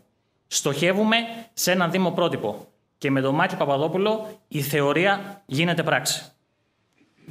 Ευχαριστούμε πολύ κύριε Τσιγαρατζόγλου. Συνεχίζουμε με τον κύριο Νίκο Σιδηρόπουλο, δικηγόρο. Θέμα Δήμος και Δημότες. Καλημέρα σας. Σήμερα θα μου επιτρέψετε να μην τα πω από στήθους, αλλά να τα διαβάσω για πολύ συγκεκριμένους λόγους. Αγαπητοί συνδημότες και φίλοι, Το πρόγραμμα της εκάστοτε δημοτικής αρχής υλοποιείται μέσω των δημοτικών υπηρεσιών, οι οποίες συγκροτούν το σκληρό πυρήνα του Δήμου. Η διοικητική λειτουργία τους ρυθμίζεται από τους νόμους του κράτους και έχουν αρμοδιότητα και ευθύνη να εκτελούν τις αποφάσεις των ερετών οργάνων του Δήμου. Οι υπηρεσίες αυτές στελεχώνονται από ανθρώπινο δυναμικό, το οποίο αντιμετωπίζει στην εκτέλεση του καθεντό κόντο του μια σειρά καθημερινών ζητημάτων. Όπως γίνεται εύκολα αντιληπτό, ο άξονας επί του οποίου συνεργάζονται και λειτουργούν οι αιρετοί και οι υπάλληλοι του Δήμου είναι οι νόμοι που ψηφίζει η κεντρική διοίκηση. Πλην όμως, η καθημερινή λειτουργία του Δήμου και οι προτεραιότητες που θέτει προκειμένου να υπηρετήσει τους δημότες αποφασίζονται από τους αιρετούς. Για παράδειγμα, το αν θα κλείσει ή θα ανοίξει ένας παιδικός σταθμός, το ύψος των τροφίων, αν θα ασφαλτοστρωθεί ένας δρόμος, η διαδρομή που θα ακολουθήσει ένα απορριμματοφόρο και άλλα καθημερινά, είναι αποκλειστικά αρμοδιότητα και ευθύνη της Δημοτικής Αρχής. Όλες αυτές οι αρμοδιότητες υλοποιούνται με τις αντίστοιχες αποφάσεις. Η παράταξή μας, αναφορικά με τη λήψη των αποφάσεων των συλλογικών και μονοπρόσωπων αιρετών οργάνων του Δήμου, δεσμεύεται για την τήρηση των αυτονοήτων για εμάς αρχών. Πρώτον, της αναλογικότητας, δηλαδή καταλληλότητας, αναγκαιότητας και εύλογη σχέση μέσου και σκοπού. Δεύτερον, της απλότητας και σαφήνειας του περιεχομένου των αποφάσεων. Τρίτον, της αποφυγής των αντιφατικών αποφάσεων. Τέταρτον, της αποτελεσματικότητας και αποδοτικότητας των αποφάσεων. Πέμπτον, προεξεχόντως της διαφάνειας μέσω της προσβασιμότητας στις αποφάσεις και της δυνατότητας υποβολής προτάσεων σχετικών με αυτές κατά το στάδιο της κατάρτισης και της αξιολόγησης εφαρμογής τους, δηλαδή ανοιχτή διαδικασία. Έκτον, της ασφάλειας του δικαίου. Έβδομον, της ισότητας των φύλων. Όγδον, της δημοκρατικής νομιμοποίησης. Όλα τα παραπάνω είναι η ουσία των πραγμάτων. Μόνο με τον συγκεκριμένο τρόπο λειτουργίας, ο Δήμος θα σταθεί δίπλα στο δημότη. Μόνο έτσι υλοποιείται η λεγόμενη αρχή της εγκύτητας, αυτό που λέγεται λαϊκά δηλαδή τα παράπονά σου στο Δήμαρχο. Στα πλαίσια αυτά, οφείλω να κάνω μια συγκεκριμένη αναφορά στη λειτουργία του θεσμού του συμπαραστάτη του Δημότη και της επιχείρησης. Είναι ένας θεσμός που υπάρχει στο Δήμο Καβάλας, αλλά δεν λειτουργεί όπως επιθυμούμε και όπως προσδοκούμε όλοι. Με αποκλειστική ευθύνη της απερχόμενης διοίκησης του Δήμου, ο συμπαραστάτης είναι άστεγος, δεν στεγάζεται σε δημοτικό κτίριο και δεν του έχει παρασχεθεί κατάλληλος υλικοτεχνικός εξοπλισμός και γραμματιακή υποστήριξη. Κατά συνέπεια και παρά τις άοκνες και αγόγγιστες προσπάθειες του συμπαραστάτη, δεν έχει αναπτύξει όλη τη δράση του προκειμένου να βοηθήσει πλήρως την επίλυση των καθημερινών προβλημάτων που το αναφέρονται ή υποπτύπτουν στην αντίληψή του. Ως νέα διοίκηση, δεσμευόμαστε ότι θα καταβάλουμε κάθε προσπάθεια να δοθεί γραφείο με υλικοτεχνική υποδομή και γραμματιακή υποστήριξη κατάλληλη προς το συμπαραστάτη εντός των δημοτικών υπηρεσιών, προκειμένου και ο Δημότης να μπορεί να απευθυνθεί άμεσα σε αυτόν και με τη σειρά του συμπαραστάτης εκ του σύνεγγυς στις δημοτικές υπηρεσίες. Κλείνοντας, οφείλουμε να δηλώσουμε και προς τους δημοτικούς υπαλλήλους ότι θα λειτουργήσουμε με τις αρχές του σεβασμού του νόμου, με ισότητα και αξιοκρατία έναντι των υπαλλήλων και με σεβασμό προς τις διατάξεις του εργατικού δικαίου και του δικαίου των δημοτικών υπαλλήλων, προκειμένου αφενός μεν να εμπεδοθεί αίσθημα εμπιστοσύνης μεταξύ μας, αίσθημα ασφάλειας ως προς την παροχή των υπηρεσιών τους, να αισθάνονται οι υπάλληλοι ότι λειτουργούν νόμιμα και κατοχυρωμένα, ώστε με τη σειρά μας να έχουμε την απέτηση από εκείνους να είναι και αυτοί αποτελεσματικοί και να επιτελούν μαζί με εμάς το καθήκον τους, που δεν είναι άλλο παρά η εξυπηρέτηση των δημοτών. Σας ευχαριστώ. Ευχαριστούμε πολύ, κύριε Σιδηρόπουλε. Συνεχίζουμε με την κυρία Δήμητρα Κονδύλη, πτυχιούχος Διοίκησης Επιχειρήσεων, με θέμα εθελοντισμός και υγεία. Καλημέρα μου και από μένα. Ο εθελοντισμός είναι δείγμα πολιτισμού προς τον συνάνθρωπο και έχει την ανάγκη στήριξης από όλους μας. Μετά από έρευνα του Πανεπιστημίου του Χάρβαρντ, διαπιστώθηκε ότι οι άνθρωποι που προσφέρουν εθελοντική εργασία ωφελούν την υγεία τους και έχουν σημαντικά μειωμένο κίνδυνο θανάτου. Επίσης, προστατεύονται από μοναξιά και κατάθλιψη. Μια μικρή βοήθεια μπορεί να κάνει τεράστια διαφορά στη ζωή των ανθρώπων που έχουν ανάγκη. Είμαι εθελόντρια 12 χρόνια στο Σύλλογο Εθελοντών κατά του Καρκίνου και γενική γραμματέας αυτή τη στιγμή, όπου το σπουδαίο έργο που γίνεται στο Σύλλογο έχει αντίκτυπο στην κοινωνία της Καβάλας. Η οικονομική μηνιαία βοήθεια προς τους καρκινοπαθείς ανθρώπους μας που έχουν ανάγκη, η προληπτική ιατρική που κάνουμε σε όλες τις μορφές καρκίνου, η οικονομική βοήθεια σε παιδάκια καρκινοπαθή, η ψυχολογική στήριξη είναι κάποιες από τις δράσεις μας. Πραγματοποιούνται διάφορες εκδηλώσεις για να ανταποκριθούμε οικονομικά στις διάφορες αυτές δράσεις. ο Δήμος μπορεί να σταθεί στο πλευρό τέτοιων συλλόγων, γιατί μέσω του Δήμου μπορεί να μπει η προληπτική ιατρική, τα δημοτικά ιατρεία, με όλες τις ειδικότητες των γιατρών, γιατί υπάρχουν άνθρωποι ανασφάλιστοι ή με χαμηλό εισόδημα που δεν μπορούν να ανταποκριθούν οικονομικά, να πάνε σε ένα γιατρό και ακόμη και στο νοσοκομείο που κλείνει ραντεβού μετά από μήνες. Είναι δικαίωμα κάθε ανθρώπου να έχει ιατροφαρμακευτική περίθαλψη, να υπάρχει ευαισθησία στους ανθρώπους, αμαία, με έρημνα μάνας και παιδιού, όπως και νέων ζευγαριών. Ο Μάκης Παπαδόπουλος είναι ένας ιδιαίτερα ευαίσθητος άνθρωπος, με μια αγκαλιά γεμάτη από αγάπη. Θα σταθεί σε όλες τις κοινωνικές ομάδες δίπλα, όπως κάνει και στο σύλλογό μας τόσα χρόνια. Ο εθελοντισμός πρέπει να γίνει βίωμα στην πόλη μας, όπως είναι σε όλες τις πολιτισμένες χώρες του κόσμου. Έχουμε ως παράταξη εξειδικευμένο πρόγραμμα, υλοποιήσιμο, και σας καλούμε να το διαβάσετε μέσα από τα έντυπά μας, την ιστοσελίδα μας και να το ακούσετε από τις δημόσιες τοποθετήσεις μας. Το σύνθημά μας, κανείς μόνος θα γίνει πράξη. Ευχαριστούμε πολύ, κύριε Κονδύλη. Τον λόγο τώρα έχει ο κύριος Αχιλλέας Νικολαίδης, δάσκαλος, πρώην αντιδήμαρχος και πρώην δημοτικός σύμβουλος, με θέμα η κοινωνία των ζώων στην κοινωνία μας. Καλησπέρα. Ακούμε καθημερινά όλο και περισσότερες ιστορίες από αδέσποτα ζώα, αδέσποτα σκυλιά στον Άγιο Σύλλα, αδέσποτα σκυλιά στο Περιγιάλι, αδέσποτες γάτες στα ναυπηγεία, στα ποταμούδια. Είναι πολύ επίκαιρο το θέμα, αλλά ακόμα πιο επίκαιρο είναι και το ότι χάνονται και ζώα σε πυρκαγιές, σε πλημμύρες. Δεν νομίζω ότι κάποιος Δήμος έχει μεριμνήσει ώστε αυτά τα ζώα πώς θα σωθούν και πώς θα μεταφερθούν. Επίσης και στα δεσποζόμενα ζώα έχουμε πρόβλημα, διότι δεν ξέρουμε πόσα έχουν τσιπαριστεί, πόσοι ιδιοκτήτες τα έχουν με εμβόλια και όλα τα υπόλοιπα τα οποία υπάρχουν. Έτσι λοιπόν ο τόπος ζωής μας, η παράταξη λοιπόν, έκατσε και έβγαλε κάποιες δράσεις σε συνεργασία με τους φιλόζωους και τα φιλοζωικά σωματεία, που θα γίνει η συνεργασία αυτή και συνέχεια όταν ο Μάκης Παπαδόπουλος γίνει δήμαρχος. Και οι δράσεις αυτές θα ήθελα λίγο έτσι πειραματικά να σας αναφέρω, γιατί έχουν αρκετά πράγματα τα οποία δεν έχουν ακουστεί. Ας πούμε, η δημιουργία σύγχρονου και κατάλληλα εξοπλισμένου δημοτικού κτηνιατρίου εντός του δημοτικού καταφυγίου ζώων. Μάλιστα, σε αυτό το δημοτικό καταφύγιο ή και δημοτικό κτηνιατρίο πρέπει να υπάρχει προσωπικό του Δήμου, τουλάχιστον 8 ώρες ημερησίως, και επίσης θα γίνει μια συνεργασία με το ειδικό πρόγραμμα, εφαρμογή βασικά του ειδικού προγράμματος TNR, που νομίζω το γνωρίζετε αρκετοί. Είναι ένα πρόγραμμα για περισυλλογή, για παγίδευση, στήρωση και επιστροφή στα αδέσποτα ζώα του Δήμου μας. Βέβαια, η ψηφιοποίηση και συνεχής επικαιροποίηση του Μητρώου Αδέσποτων Ζώων Συντροφιάς είναι σίγουρο ότι πρέπει να γίνει σωστά και οργανωμένα. Η ίδρυση και λειτουργία δημοτικού κημητηρίου ή και αποτεφρωτηρίου δεσποζόμενων και αδέσποτων ζώων συντροφιάς. Μόλις προχθές, μετά από 4 χρόνια, άκουσα τον αντιδήμαρχο, τον κύριο Μουτσάκη, να μιλάει γι' αυτό. 4 χρόνια δεν είχε πει τίποτα. Εμείς είμαστε σίγουροι ότι θα το υλοποιήσουμε από την αρχή της θητείας. Κάτι άλλο που δεν έχει ακουστεί και δεν έχει γίνει ποτέ.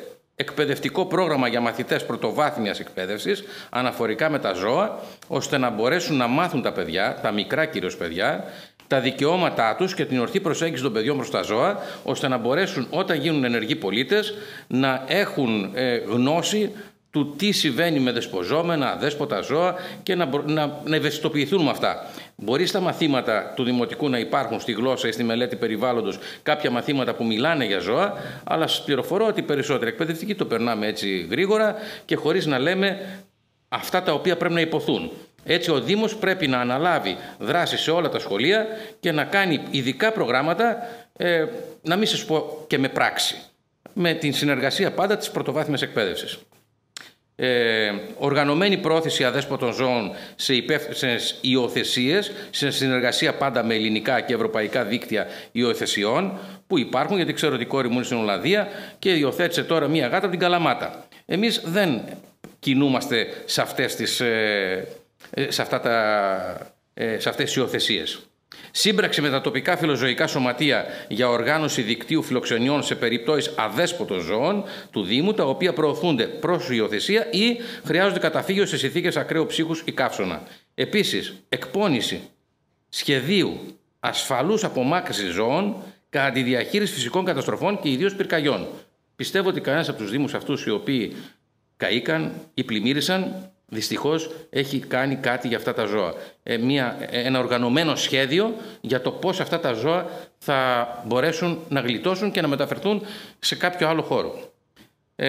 Και βέβαια η νομική υποστήριξη για ζητήματα που αφορούν σε κακοποίηση ζώων με τον νόμο 5043 του 23 που τροποποίησε τον προηγούμενο του 4830 του 21. Σας ευχαριστώ. Ευχαριστούμε τον κύριο Νικολαίδη. Συνεχίζουμε με τον κύριο Φάνη Ταξίδη, σύμβουλος ακίνητης περιουσίας. Θέμα: η αξιοποίηση της δημόσιας και ιδιωτικής ακίνητης περιουσίας. Θέλω να χαιρετήσω και εγώ από την πλευρά μου τους συμπολίτες μου, τους συνοδοιπόρους μου σε αυτό το ταξίδι που είναι πάρα πολύ όμορφο πράγματι και να μιλήσω για το κομμάτι που με αφορά. Βλέπουμε τα τελευταία χρόνια, το οξύμορο είναι ότι η πόλη αυξάνεται ο τουρισμός ραγδαία και βλέπουμε να υπάρχει μια μείωση πληθυσμού. Δηλαδή αυτό δεν προβλημάτισε κανέναν μέχρι στιγμής από ό,τι βλέπω στο Δήμο και πουθενά αλλού. Ξέρετε τι είναι να αυξάνει δηλαδή το τουριστικό προϊόν σε μια περιοχή και να μειώνονται οι πολίτες από τον τόπο αυτό. Όλοι μας έχουμε χάσει πολίτες στο εξωτερικό, σε άλλες πόλεις της Ελλάδας, με μεγαλύτερη προσέλευση για εργασία.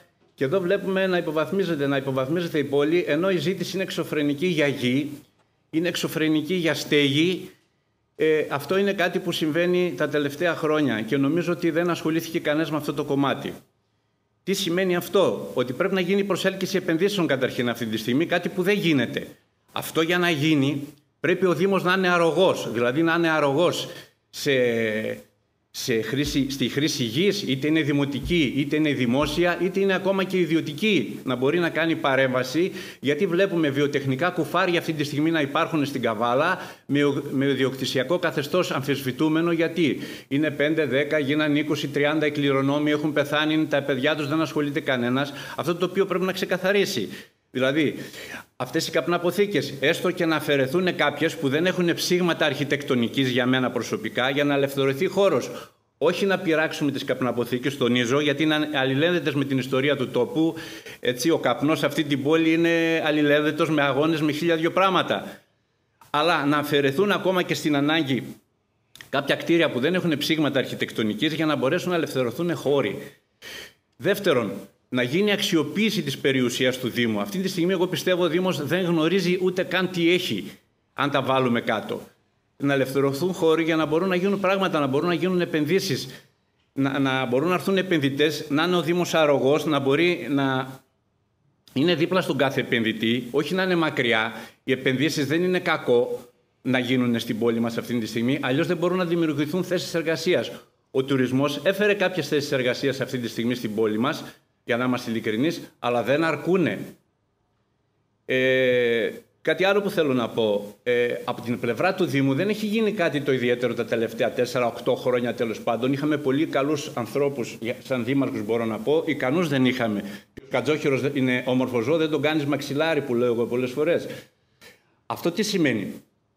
Ότι πρέπει να γίνει μια προσέλκυση επενδύσεων, έστω και για δημοτικούς χώρους, ελεύθερους, αγροτεμάχια, οικόπεδα, τι έχει ο Δήμος. Είδαμε το σύριαλ του παλιού νοσοκομείου κάτω την περασμένη φορά να παίρνει ένας δήμαρχος ένα κίνητο και να του πηγαίνει σε μεσίτες των Αθηνών για πώληση. Αυτό έπρεπε να γίνει μια ανάρτηση επίσημα, να γίνει μια πρόσκληση ενδιαφέροντος και να τελειώνει αυτό το θέμα, το σύριαλ με το νοσοκομείο το κάτω, που δεν είναι μόνο του νοσοκομείου, είναι της γέφυρας, είναι τα παλιά κόκκινα φανάρια εκεί πέρα, τα οποία έχουν απαλωτριωθεί και δεν έχουν αποζημιωθεί οι ιδιοκτήτες τους. Δηλαδή είναι ένα σύνθετο πρόβλημα της περιοχής. Δεν το παίρνουμε μεμονωμένα, μόνο η γέφυρα, μόνο το νοσοκομείο, μόνο το σημείο με τις καμάρες. Σαφώς εκεί πρέπει να καθαρίσει και θα είναι όμορφο, αλλά φανταστείτε να είχατε μια ιδιοκτησία, ας πούμε, στις καμάρες, εκεί πέρα, και να μην ενώ σας την έχει απαλωτριώσει, να μην σας πληρώνει, να μην σας κάνει τίποτα και να μην μπορείτε ούτε καν να το ανακοινήσετε ούτε να το πουλήσετε. Δεν έχετε το δικαίωμα από τη στιγμή που έχει απαλωτριωθεί. Τα προβλήματα, λέω, αυτή τη στιγμή που υπάρχουν στην περιοχή. Όπως και για το κέντρο μας εδώ. Στο κέντρο μιλάμε για ένα πάρκινγκ, άκουσα κάτι πολύ ωραίες ιδέες βέβαια, να γίνει ένα πάρκινγκ, αλλά χωρίς να βγει από τη γη, το οποίο πάλι είναι σύνθετο μαζί με το ΙΚΑ εκεί. Το ΙΚΑ αυτή τη στιγμή είναι ένα οικόπεδο που ανήκει είτε στο Υπουργείο Εργασίας είτε στο Υπουργείο Υγείας, δεν ξέρω πού ακριβώς ανήκει, το οποίο αύριο, αν θέλουν να χτίσουν, μπορούν να χτίσουν 9-10.000 τετραγωνικά. Φανταστείτε με ένα πάρκινγκ μεγάλο εκεί πέρα και ένα ΙΚΑ δίπλα, η πόλη μας τελείωσε. Με λίγα λόγια, πρέπει από την πλευρά μου, όπως το βλέπω, να ελευθερωθούν χώροι. Ό,τι ηχεί έχουμε που μπορούν να γίνουν επενδύσεις, πρέπει να γίνουν επενδύσεις, αλλιώς δεν δημιουργούνται θέσεις εργασίας.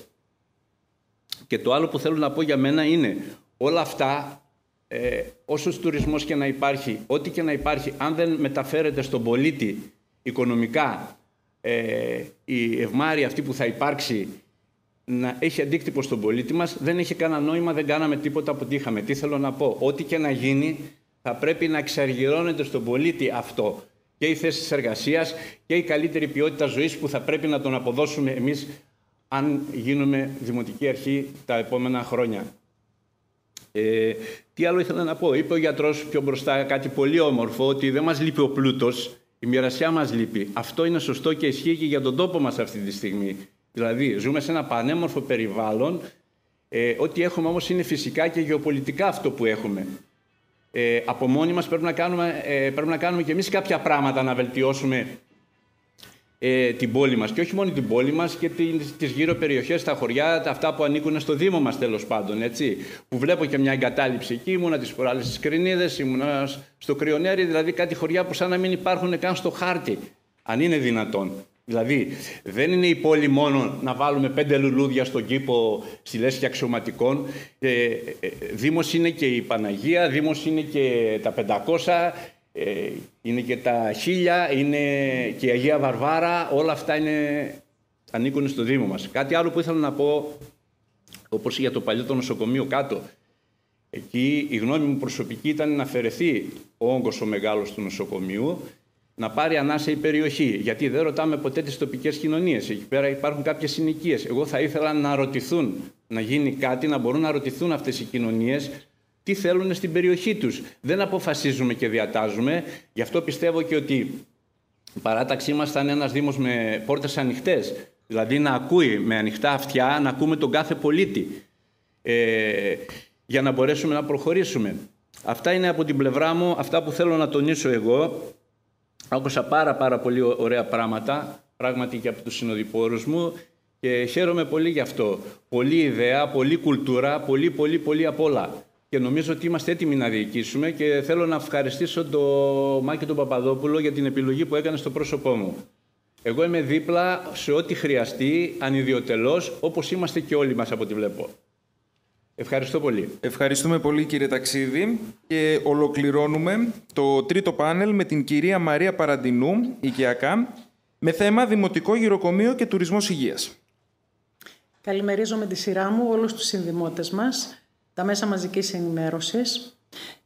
Εμένα από τότε που αποφάσισα να κατεβώ ως υποψήφια δημοτική σύμβουλος με τον Μάκη τον Παπαδόπουλο, με απασχόλησαν 2 θέματα και αυτό γιατί είμαι ιδιαίτερα ευαισθητοποιημένη με τους ασθενείς και τους υπερήλικες. Πρώτο θέμα λοιπόν, τι γινόταν αλήθεια μέχρι σήμερα στο Δήμο μας για τους ανασφάλιστους υπερήλικες των 360 ευρώ του επιδόματος ΟΠΕΚΑ το μήνα, όταν τα μισά και περισσότερα από αυτά που δινόταν τα δίναν στα φαρμακά τους? Στην καλύτερη περίπτωση να είχαν παιδιά να τους φροντίσουν. Αν όχι, τότε τι? Ποια η μέριμνα του Δήμου για τους ανθρώπους που δεν κατάφεραν να συνταξιοδοτηθούν και ήταν άτεκνοι? Καμία απολύτως. Στα γεροκομεία της πόλης μας, 3 στον αριθμό, πρώτον υπάρχει λίστα αναμονής και δεύτερον η σύνταξη των περισσότερων είναι ανεπαρκής για να καλύψει τα έξοδά τους. Στόχος μας η δημιουργία δημοτικού γεροκομείου.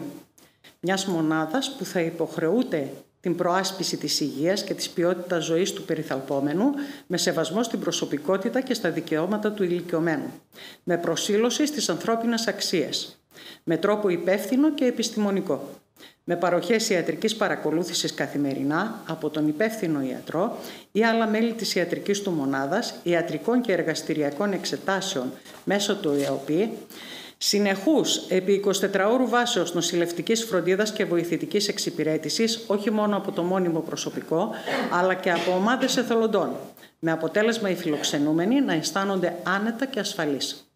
Κτηριακές εγκαταστάσεις υπάρχουν πολλές και μάλιστα αναξιοποιητές. Στόχος μας μέσα στην τετραετία να γίνει κοστολογημένη μελέτη και να υπάρξει πίεση προς κάθε κατεύθυνση για την υλοποίησή του. Δεύτερο θέμα που με απασχολεί ιδιαίτερα, ο ιατρικός τουρισμός. Στην Ελλάδα δρομολογείται νομοσχέδιο που θέτει το πλαίσιο για τον τουρισμό υγείας και ευεξίας, το οποίο θα αποτελέσει το μεγάλο βήμα για την επόμενη μέρα, συνδέοντας τον ιατρικό κλάδο με τον τουριστικό. Σύμφωνα με στοιχεία που παρουσιάστηκαν, ο ετήσιος τουρισμός υγείας και ευζοίας παρουσιάζει άνοδο κατά 6,5% έναντι του 3,2% του γενικού τουρισμού, ενώ είναι ο δεύτερος μεγαλύτερος μετά τον πολιτιστικό τουρισμό. Μάλιστα, ο τουρίστας ευζοίας ξοδεύει άνω του 60% από το μέσο τουρίστα.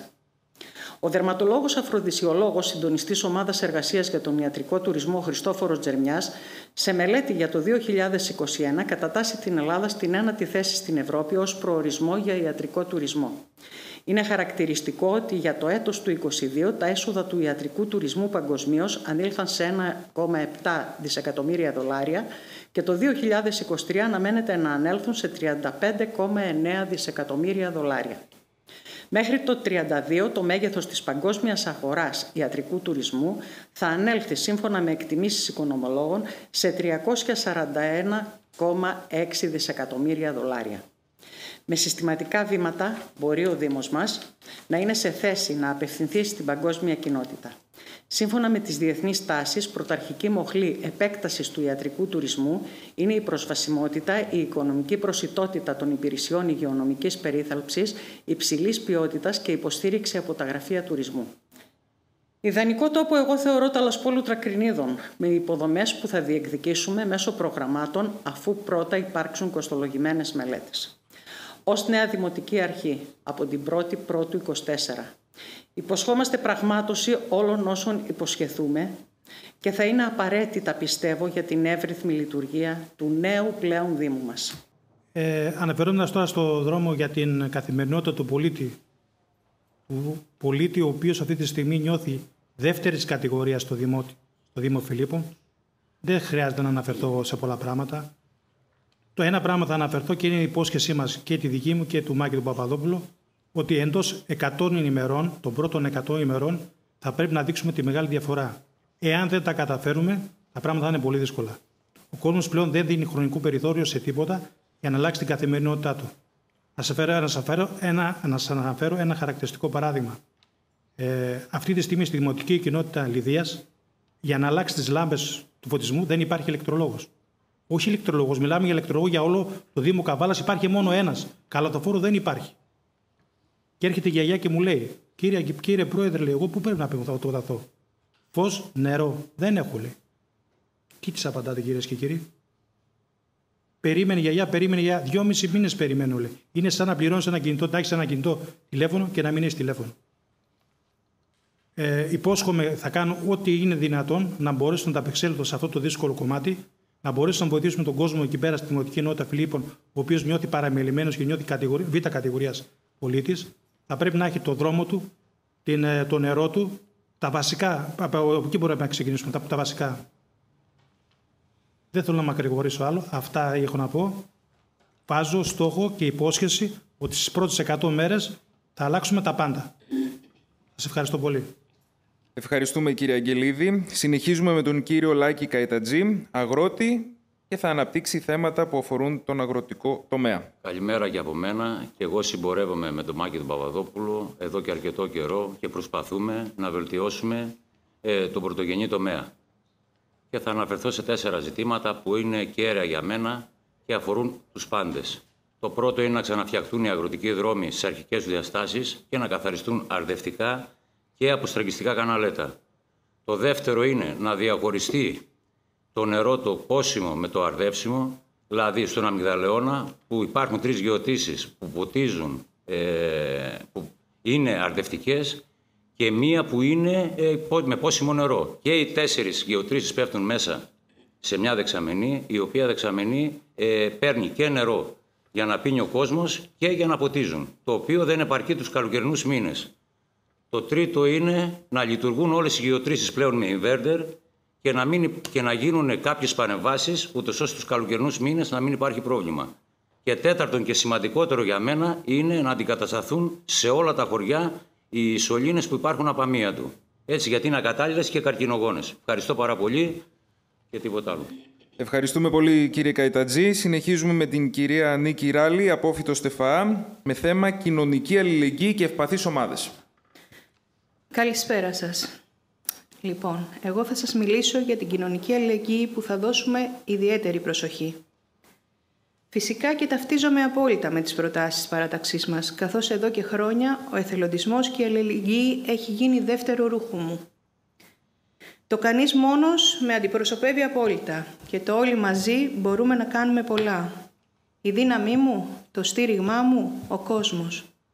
Με τον απλό κόσμο έχω να κάνω καθημερινά, που σε κάθε μου έκκληση για βοήθεια είναι πάντα δίπλα μου για να με στηρίξει. Κανείς μόνος λοιπόν στην ένδυση, στην υπόδυση, στην τροφή, στα σχολικά των παιδιών μας. Γι' αυτό και θα συνεχίσουμε την ύπαρξη του κοινωνικού παντοπολίου. Φυσικά όχι 3 φορές το χρόνο, γιατί ο κόσμος πεινάει και οι ανάγκες είναι καθημερινές. Καθώς και την ίδρυση ενός νέου μαγαζιού δωρεάν ένδυσης και υπόδυσης και έβριση μεταχειρισμένων επίπλων και είδη για παιδιά, για ευπαθείς ομάδες συνανθρώπων μας. Αυτό ξέρω και νομίζω ότι τόσα χρόνια το κάνω καλά.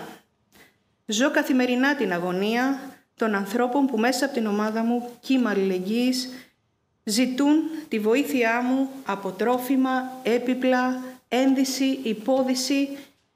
Είναι τρομερό η βοήθεια που προσφέρουμε από όλους τους συνανθρώπους μας, γιατί όλοι μαζί μπορούμε μόνο να κάνουμε πολλά, είναι καθημερινή και με στηρίζει απόλυτα. Τέλος, θα υποστηρίξω και την τράπεζα και τον κουμπαρά που θα δημιουργηθεί για άμεση αντιμετώπιση τέτοιων περιστατικών, έκτακτων περιστατικών για ευπαθείς ομάδες συνανθρώπων μας. Και αυτό μπορούμε να το κάνουμε μόνο με τον τόπο της ζωής μας και δήμαρχο τον Μάκη Παπαδόπουλο. Ευχαριστώ. Ευχαριστούμε πολύ, κυρία Ράλη. Συνεχίζουμε με την κυρία Νίκη Σπυροπούλου, συγγραφέα στιχουργό. Θέμα τέχνη και πολιτισμός. Γεια σας και από μένα.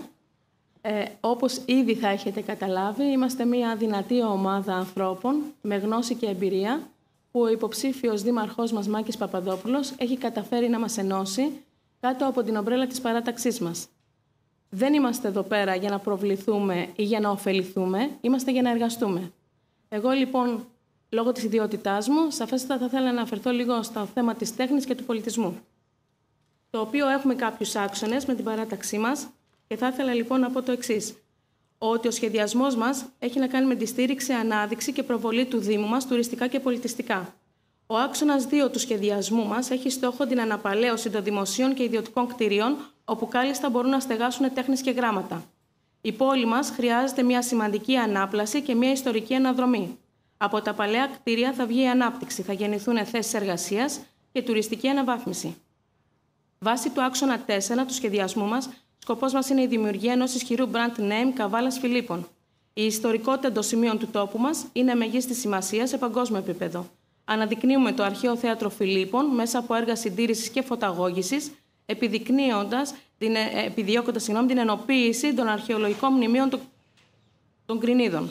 Αξιοποιούμε μνημεία θρησκευτικής σημασίας που προκαλούν παγκόσμιο ενδιαφέρον, δημιουργούμε τουριστικές καμπάνιες γύρω από τον πολιτισμό, αναφορές ιστορικών και θρησκευτικών στοιχείων σε συνδυασμό με τις τέχνες, τα γράμματα και τις φυσικές ομορφιές του τόπου μας, βάζοντας την Καβάλα στις πρώτες θέσεις κατάταξης τουριστικού προορισμού. Στα άμεσα έργα που θα εκπονηθούν είναι η αποκατάσταση και συντήρηση όλων των χώρων του κάστρου, καθώς και η φωταγώγησή του, γιατί ξέρουμε όλοι μέχρι και σήμερα ότι το κάστρο αυτή τη στιγμή έχει πολλές παθογένειες.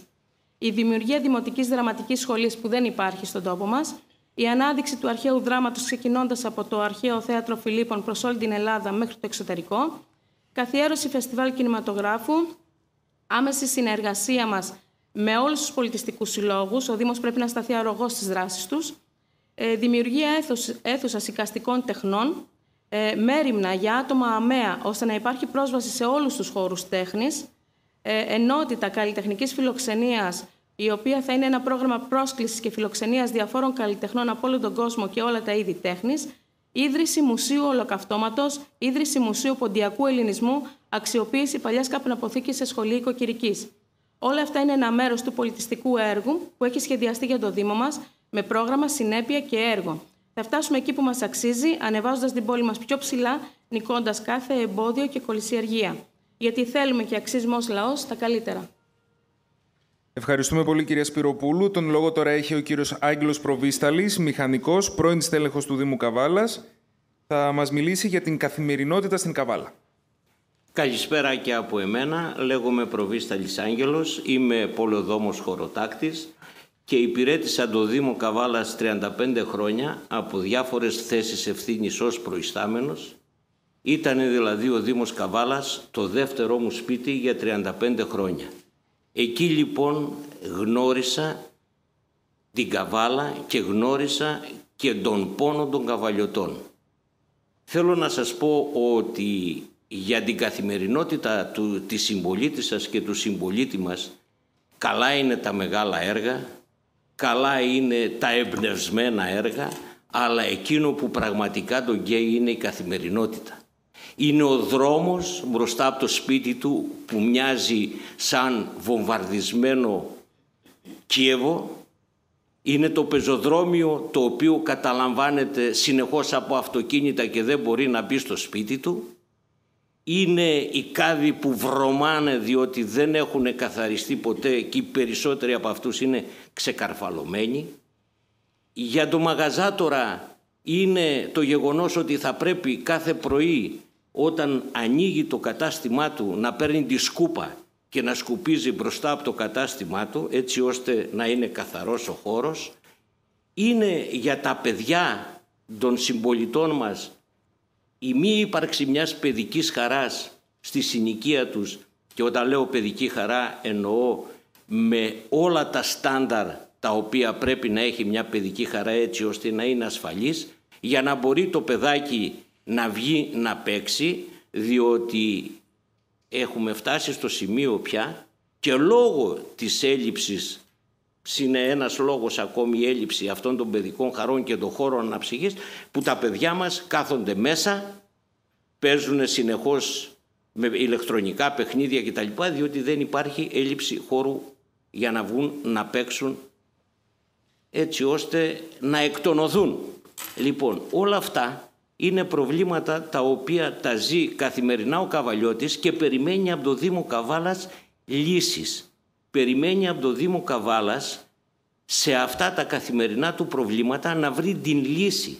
Δηλαδή, θα πρέπει οι δρόμοι μας όταν σκάβονται από διάφορους οργανισμούς να υπάρχει η μέριμνα από το Δήμο Καβάλας έτσι ώστε η αποκατάσταση να γίνεται άμεση και σωστή.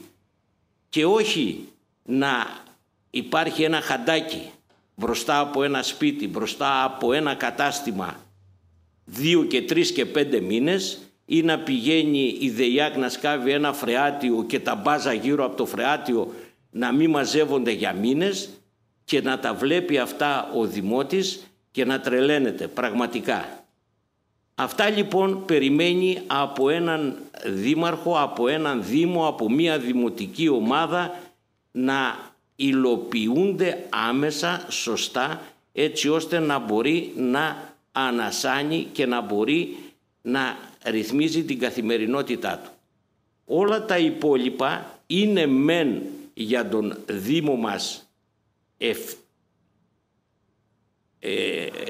αναγκαία, αλλά το θέμα είναι ότι αυτά τα αναγκαία είναι πολλές φορές και μακροχρόνια και μακρόπνοα. Επομένως, εκείνο που θα πω και τελειώνοντας είναι ότι ορισμένα πράγματα, όσο μικρά και αν φαίνονται, είναι πάρα πολύ σπουδαία για την καθημερινότητα των καβαλιωτών. Ξέρετε, στην Καβάλα λένε οι καβαλιώτισσες και οι καβαλιώτες ότι 2 δήμαρχοι υπήρξαν. Ο ένας ήταν ο Ευαγγελίου, ο οποίος έφερε το νερό, και ο δεύτερος ήταν ο Αθανασιάδης, ο οποίος εκτός του ότι έκανε το βιολογικό καθαρισμό, έκανε την Καβάλα από ένα απέραντο χωριό σε μία πόλη. Ευελπιστούμε εμείς πλέον να προσθέσουμε σε αυτά τα 2 ονόματα και ένα τρίτο όνομα, του Μάκη του Παπαδόπουλου, έτσι ώστε οι καβαλιώτες πια να λένε ότι 3 δήμαρχοι περάσαν από την Καβάλα με το έργο μας και με αυτά τα οποία υποσχόμαστε και έχουμε την ικανότητα να κάνουμε. Ευχαριστώ πολύ.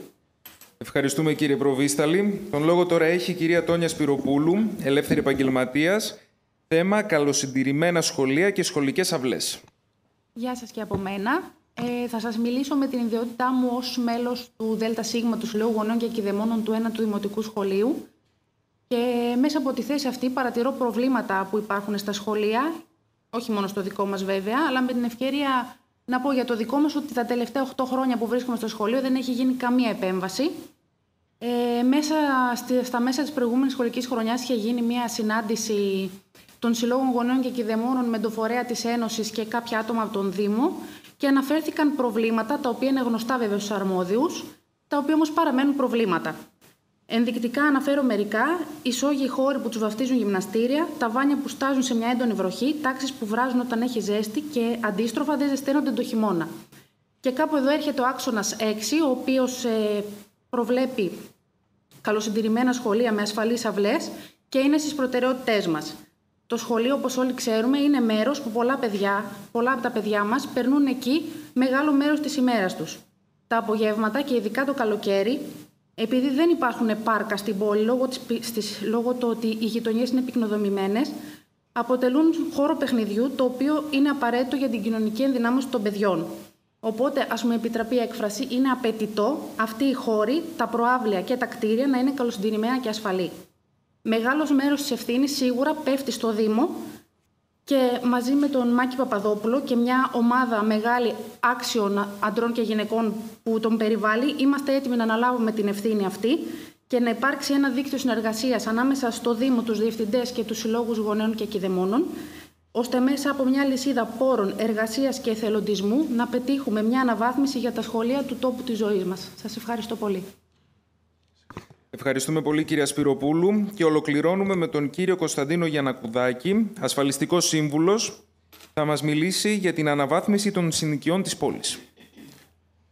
Καλησπέρα και από μένα, αγαπητοί συνδημότες και φίλοι. Αν και το θέμα μοιάζει με το φίλο μου λίγο του Άγγελου, δεν είναι κακό να επαναλάβουμε το τι επικρατεί στις γειτονιές και στις συνοικίες. Τι έχουμε σήμερα? Έχουμε γειτονιές σκοτεινές, γειτονιές βρώμικες, γειτονιές ξεχασμένες, γειτονιές που οι κάτοικοι τους δεν μπορούν να τις χαρούν, που τα παιδιά δεν έχουν χώρους να παίξουν, να βρεθούν να συζητήσουν, που οι μεγαλύτεροι δεν μπορούν ούτε να περπατήσουν, ούτε να βγουν να κυκλοφορήσουν στις γειτονιές τους, λόγω της κακής ποιότητας των δρόμων. Είναι γνωστό ότι τα τελευταία 20 χρόνια έχουν να γίνουν ουσιαστικές παρεμβάσεις στις γειτονιές και στις συνοικίες. Τι προτείνουμε εμείς σαν ο τόπος της ζωής μας? Καθαριότητα σε όλους τους δρόμους. Επάρκεια κάδων για τα σκουπίδια και ανακύκλωση, αλλά με ταυτόχρονη συνεχή φροντίδα ώστε να παραμένουν καθαροί, όπως πλύσιμο και απολύμανση. Δημιουργία, όπου είναι εφικτόν, χώρων πρασίνου και παιχνιδιού. Συντήρηση του υπάρχοντος φωτισμού και επέκταση με LED σε όλες τις γειτονιές για τη μεγαλύτερη ασφάλεια των κατοίκων. Δεν υπάρχουν στάσεις, δεν υπάρχουν παγκάκια. Το επιβατικό κοινό κάθεται ώρες, πολλές φορές, όρθιο και πολύ ηλικιωμένοι, τους παρατηρώ, επάνω σε κράσπεδα, επάνω σε αυτά, για να μπορέσουν να έρθει το λεωφορείο να τους κάνει. Άρα θέλει άμεσα στάσεις, παγκάκια και μία ενημέρωση ψηφιακή που είπαν οι προηγούμενοι συνυποψήφοι, να ξέρουν τι ώρα μπορεί να περάσει το λεωφορείο. Να γνωρίζει δηλαδή τα δρομολόγια, να μην πηγαίνει στη στάση και κάθεται με τις ώρες.